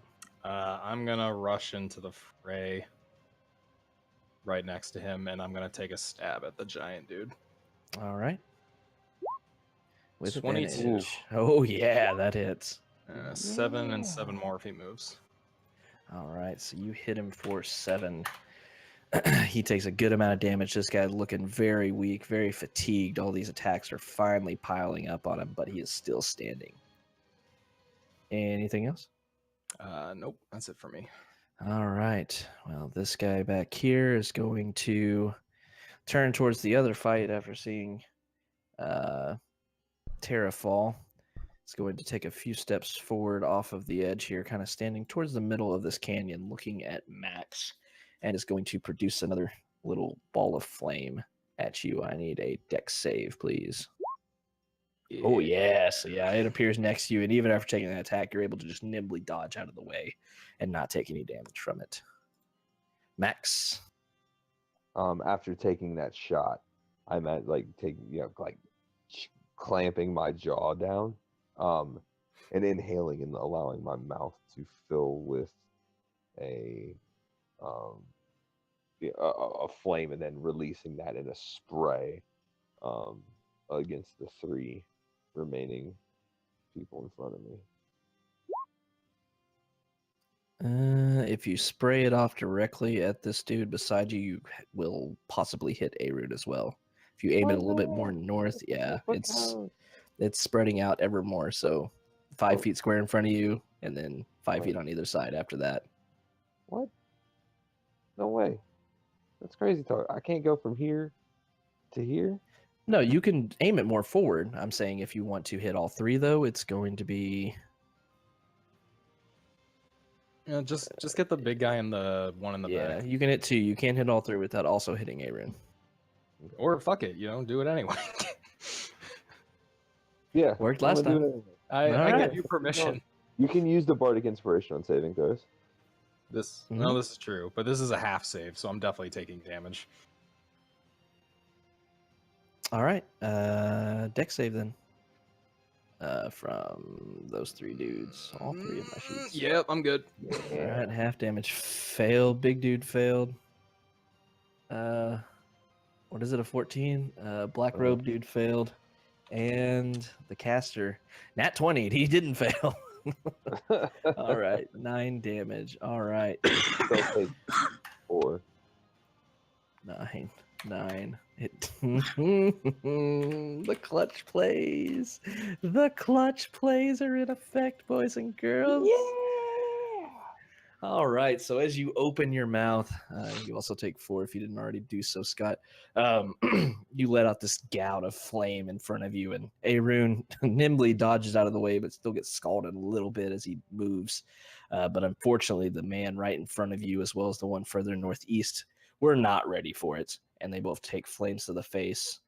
The other one, the road figure you saw healing everybody and casting fire of his own, is able to dodge out of the way, but the other 2 scream for half a moment in severe pain before falling to the ground, unmoving. With anything that, else? Yeah, I'm going to turn and point at Steve and unleash another loud screech, and with a flick of the end of my blade, point to this caster here in the back and give him 1 point of Bardic Inspiration. Okay. Steve is definitely inspired after seeing you just slaughter 2 people with that fire. That being said, this guy, not wanting any of this, is going to back away. Arun, you will have an attack of opportunity on him. Yes, sir. 17? Yeah, hits for sure. 6 damage. Nice.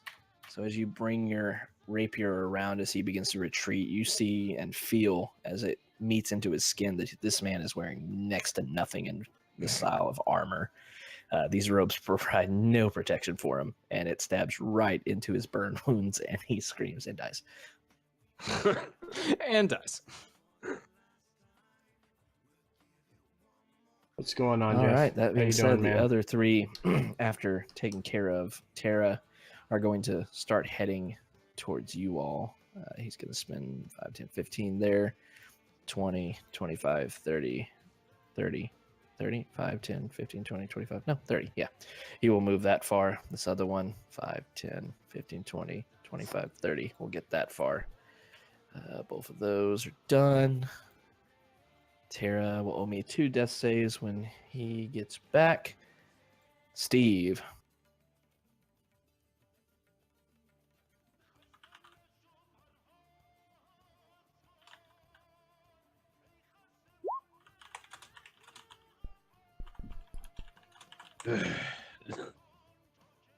Yeah, unfortunately, that is not going to work. Yep. Just rolls her and run away. You have a bit of inspiration. Give Pay him attention to your opportunity. abilities.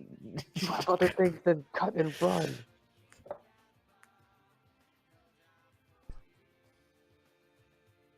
Okay. I'm gonna hold on to it for a minute. Okay. For a minute. That's good. Zorn is updated. Stone Skull, I need another that's saving throw from you. Oh man, shit. Is that 2? Jesus Christ. Oh, That is 2 failures to your name now. oh I my got you, god. buddy.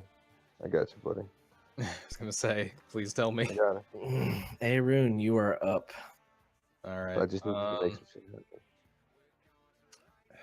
I'm going to retreat It is back rough.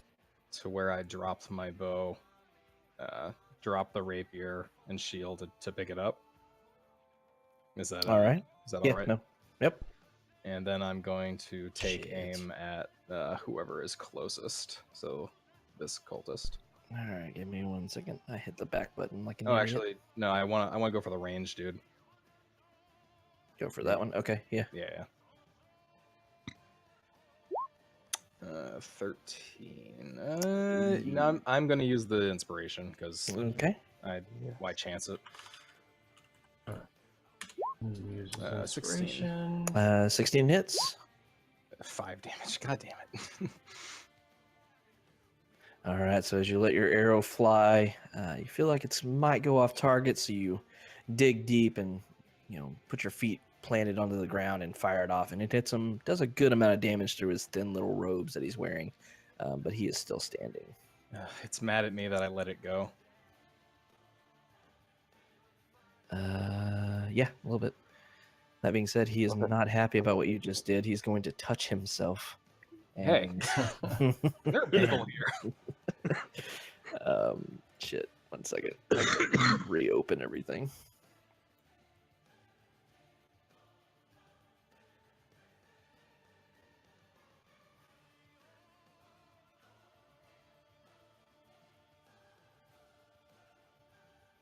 Alrighty.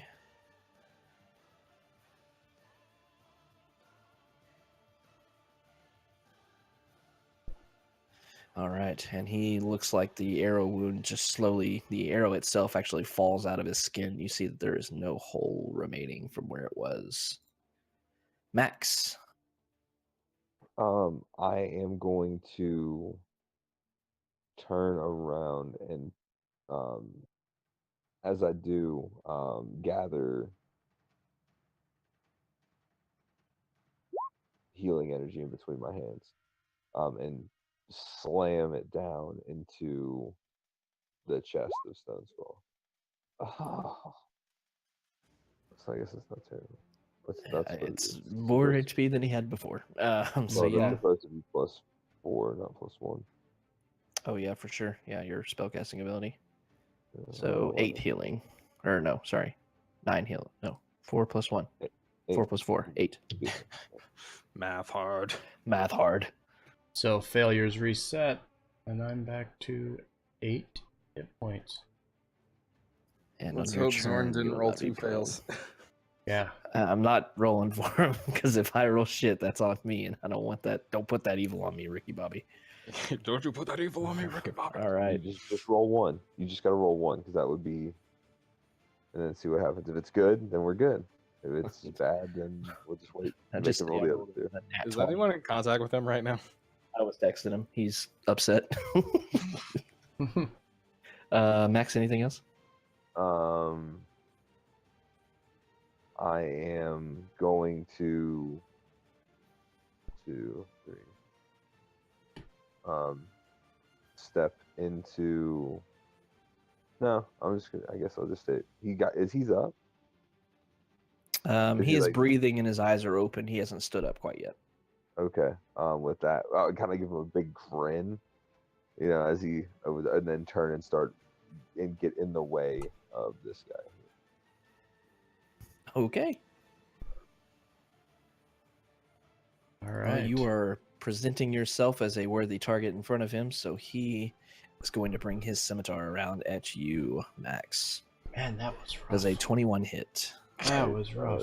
All right, so he brings it around and slashes right across your chest as you step up and bow in front of him for 6 slashing damage.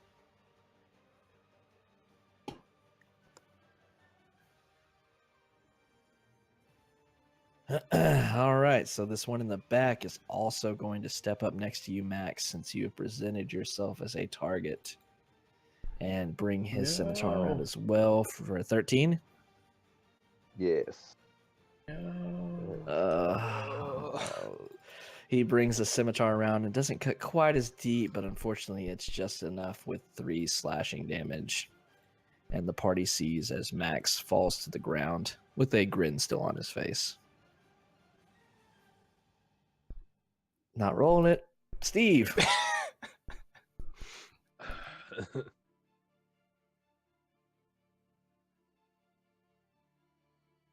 So, the one that actually dropped Max. 12 will hit.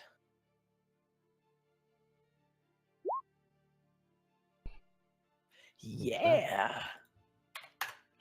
A lot of damage. That damage, though, was that?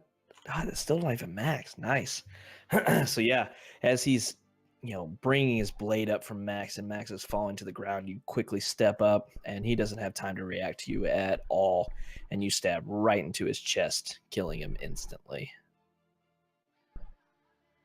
Anything else? Nope. Did you make sure no one else? I think someone's back. But no. All right, so you're not doing anything else? Lord and Savior Zorn? All right. Stone Skull, you are back among the conscious. Yeah. How much of my movement is used to stand up? Half. Okay. Let me do that. Okay. And I'm going to use the other half to get right here and attack the one directly in front of Max. Do it. 1 sec. Yeah, that definitely hits. Oh, yeah, that definitely just killed him. So angered at dropping in combat and seeing Max come over here and get dropped as well, he just rushes in to try to save him, but gets there a few seconds late and comes in just charging towards this one and takes him down with the greatsword. All right. Before we go to Arun, Tara, I need death saving throws, please. Just do it one at a time. Yes. All right, 1 success. Give me another one. All right, 1 failure. Give me 1 more. All right, 1 success and 2 failures. You're still alive. We got the important one. You are still alive. Arun, you are up. You see this last man looking to turn and run away after seeing everyone fall. Oh, sweet Jesus. I am going to do my absolute best to steady ragged breathing and bring the bow across as I line up a shot. A 12 hits. Oh, thank God. Oh, Oh, God. Oh. So once again, much like last time, you see your arrow sink into his skin through these thin robes that he is wearing, but it's not enough to take him out. That being said, he is getting the fuck out of Dodge. 5, 10, 15, 20, 25, 30, 35, 40, 45, 50, 55. He is at the edge of the map, but he's still here. Oh, he's in range. He's in range. You can't run fast enough, motherfucker. Max, I need a death saving throw. Do you though? I do. Do you Oh, you're really? down too. Hey! Stands up. Max proceeds to just gasp into life and gains 1 hit point and stands up. I imagine it's like a laugh as it lands on the ground, like a cough, like that hurt real good. Anybody get the name of that truck? Oh god. You will not have an action, but you have 1 HP and are not. I do not have an action. Do not have an action. Your Okay. death saving throw is kind of your will to live was your action. But Tara needs my help. But Tara needs another death saving throw. I'm going to defer my turn until after someone else. Okay. All right. He's down. Bottom of the turn order, baby. He's down. All right. Not now, Jeff. Got other things to do. Hold on. Is that how D&D works? I don't give a shit. That's what we're doing. Oh, Hey. Oh, it's a Oh, nice. 2 successes, 2 successes, and 2 failures. My heart. Steve, you're a heart. Yeah, I'm good. Go to hell. You just not doing anything. No. Really? Like, Go At stabilize least sword. let a are you dagger fucking go. joking? Son of a bitch. At least swing one at him, or that, or help Tara or something. Do you have a healer's kit on you? You No. can That's why. you can force feed a potion to him. Do you have a potion on you? Nope. Didn't we send you for supplies?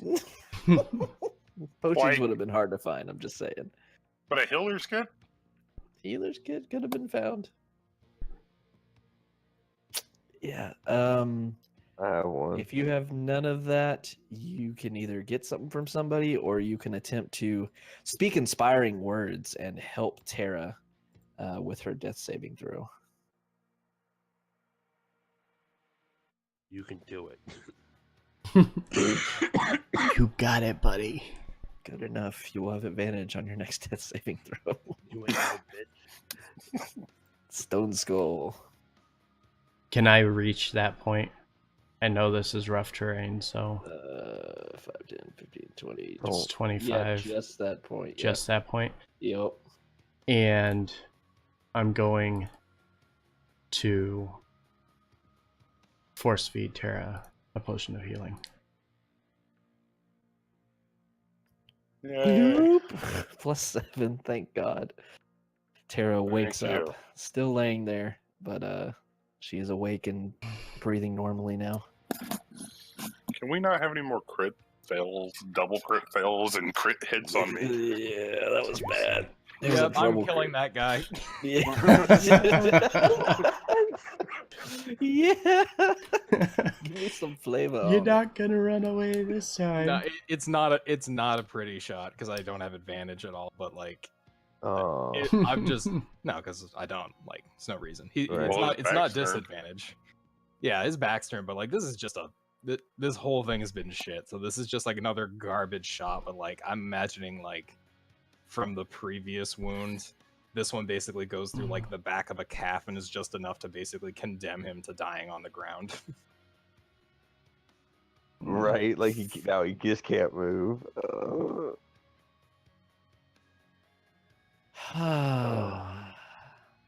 3 of you went down that fight. Mm-hmm. But I want you to know, give you some credit, I pulled absolutely no punches.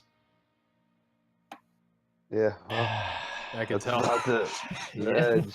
Baby bumpers are off, guys. Y'all want to get into fights, that's fine. But I didn't want to get into a fight.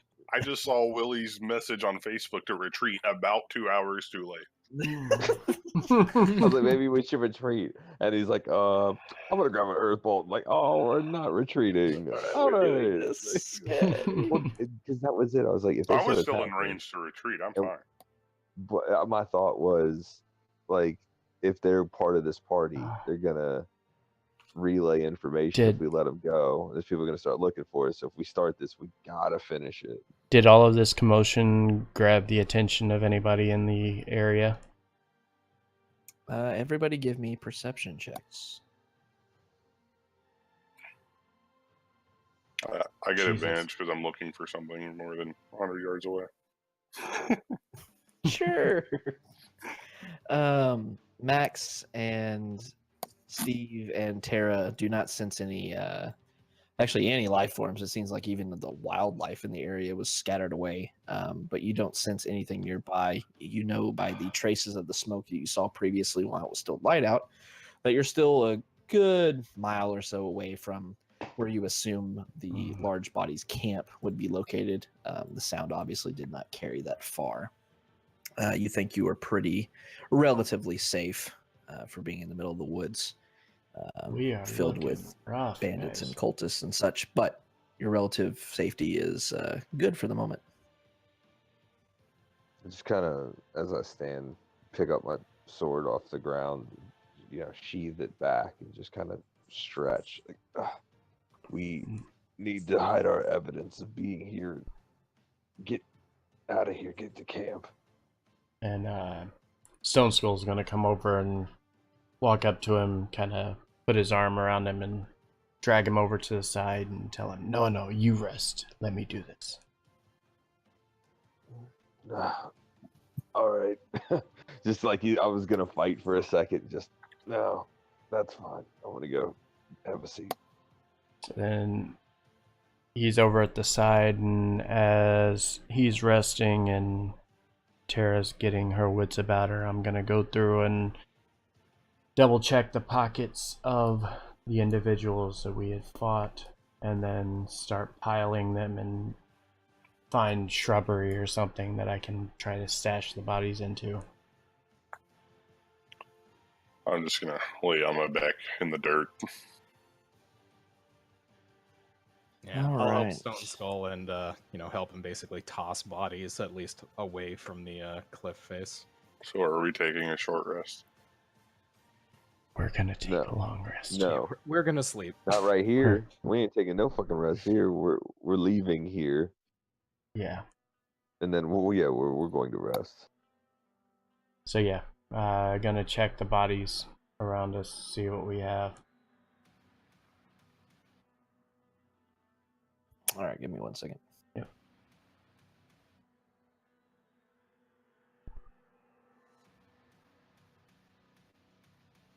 Emptied out the tank on that one, boys. Do we want to drag the one that tried getting the way back? Yeah, we need to drag him back.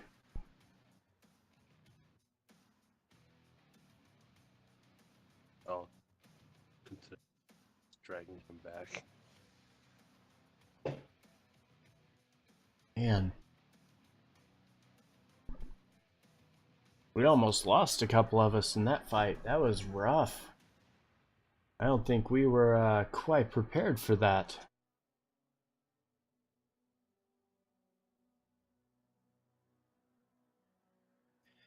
Okay, so as you search through their belongings, you see everybody was very illy prepared, illy garbed, I guess you could say.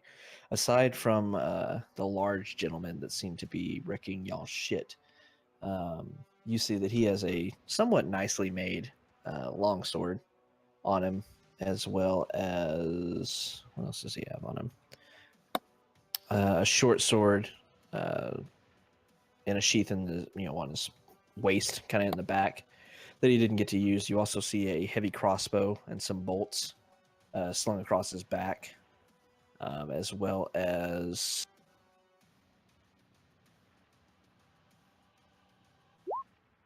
22 pieces of gold in a pouch at his waist. Nothing else really of value, unfortunately. Not even his armor. It wouldn't be armor. It seemed to be very specifically made for him. and it wouldn't really fit correctly on anyone else. Convenient.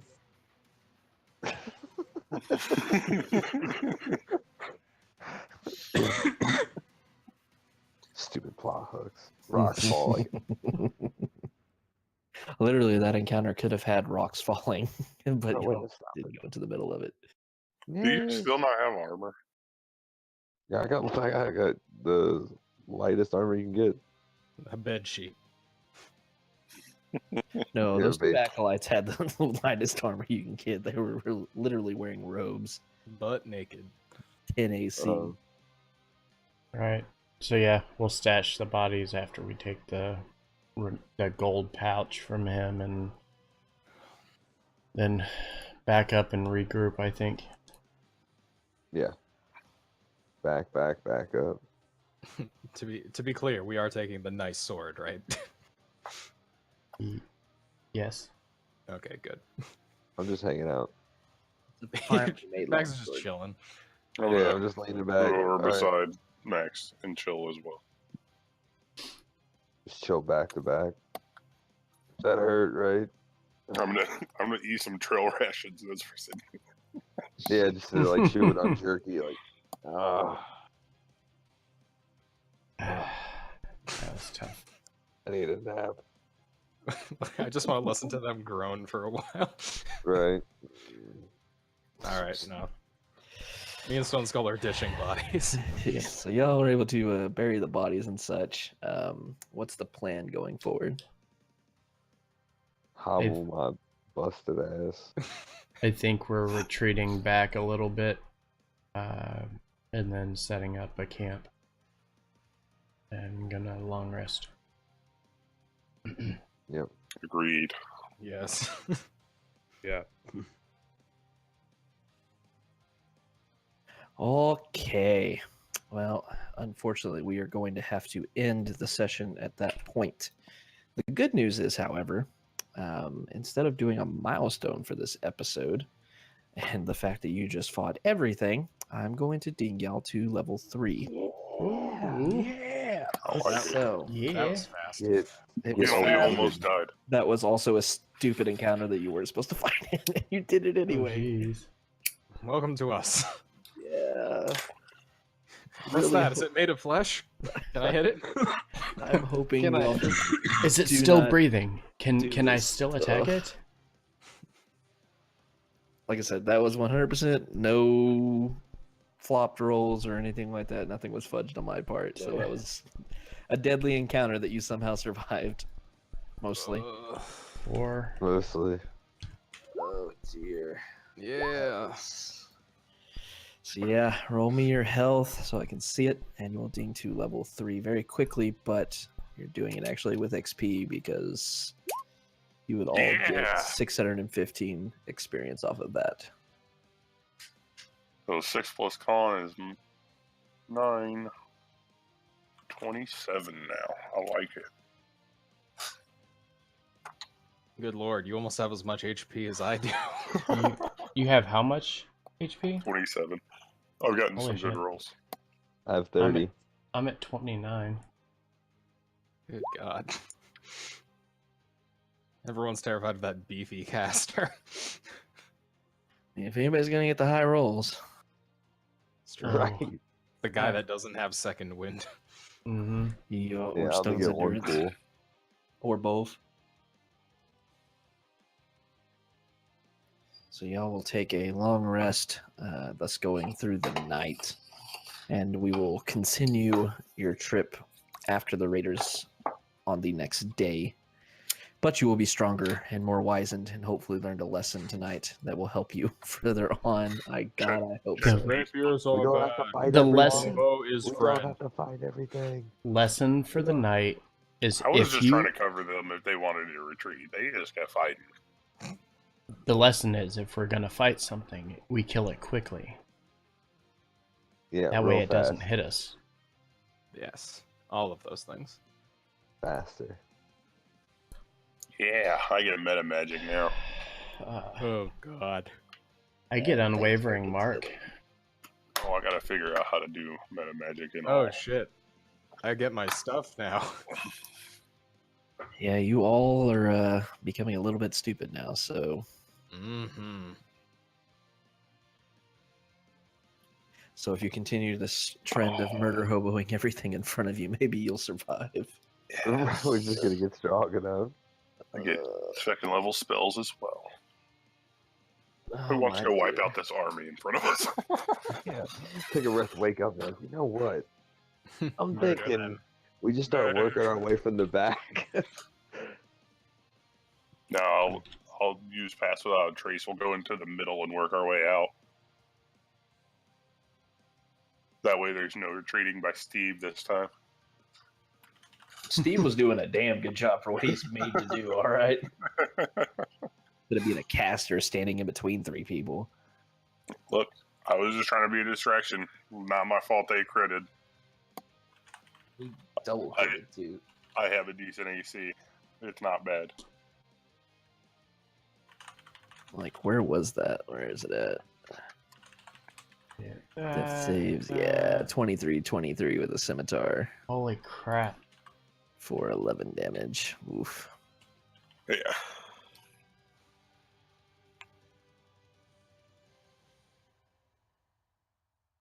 That was a pretty... I want to say the rolls kind of screwed y'all, but it was more like really important times that screwed you over anything else. Y'all rolled pretty average. There was a lot of crits on your part as well, so... I didn't roll average today. I think I missed more than I hit. All right, so missed a lot with your Earth Bolt. With that, I don't understand why. We are going to end our session here.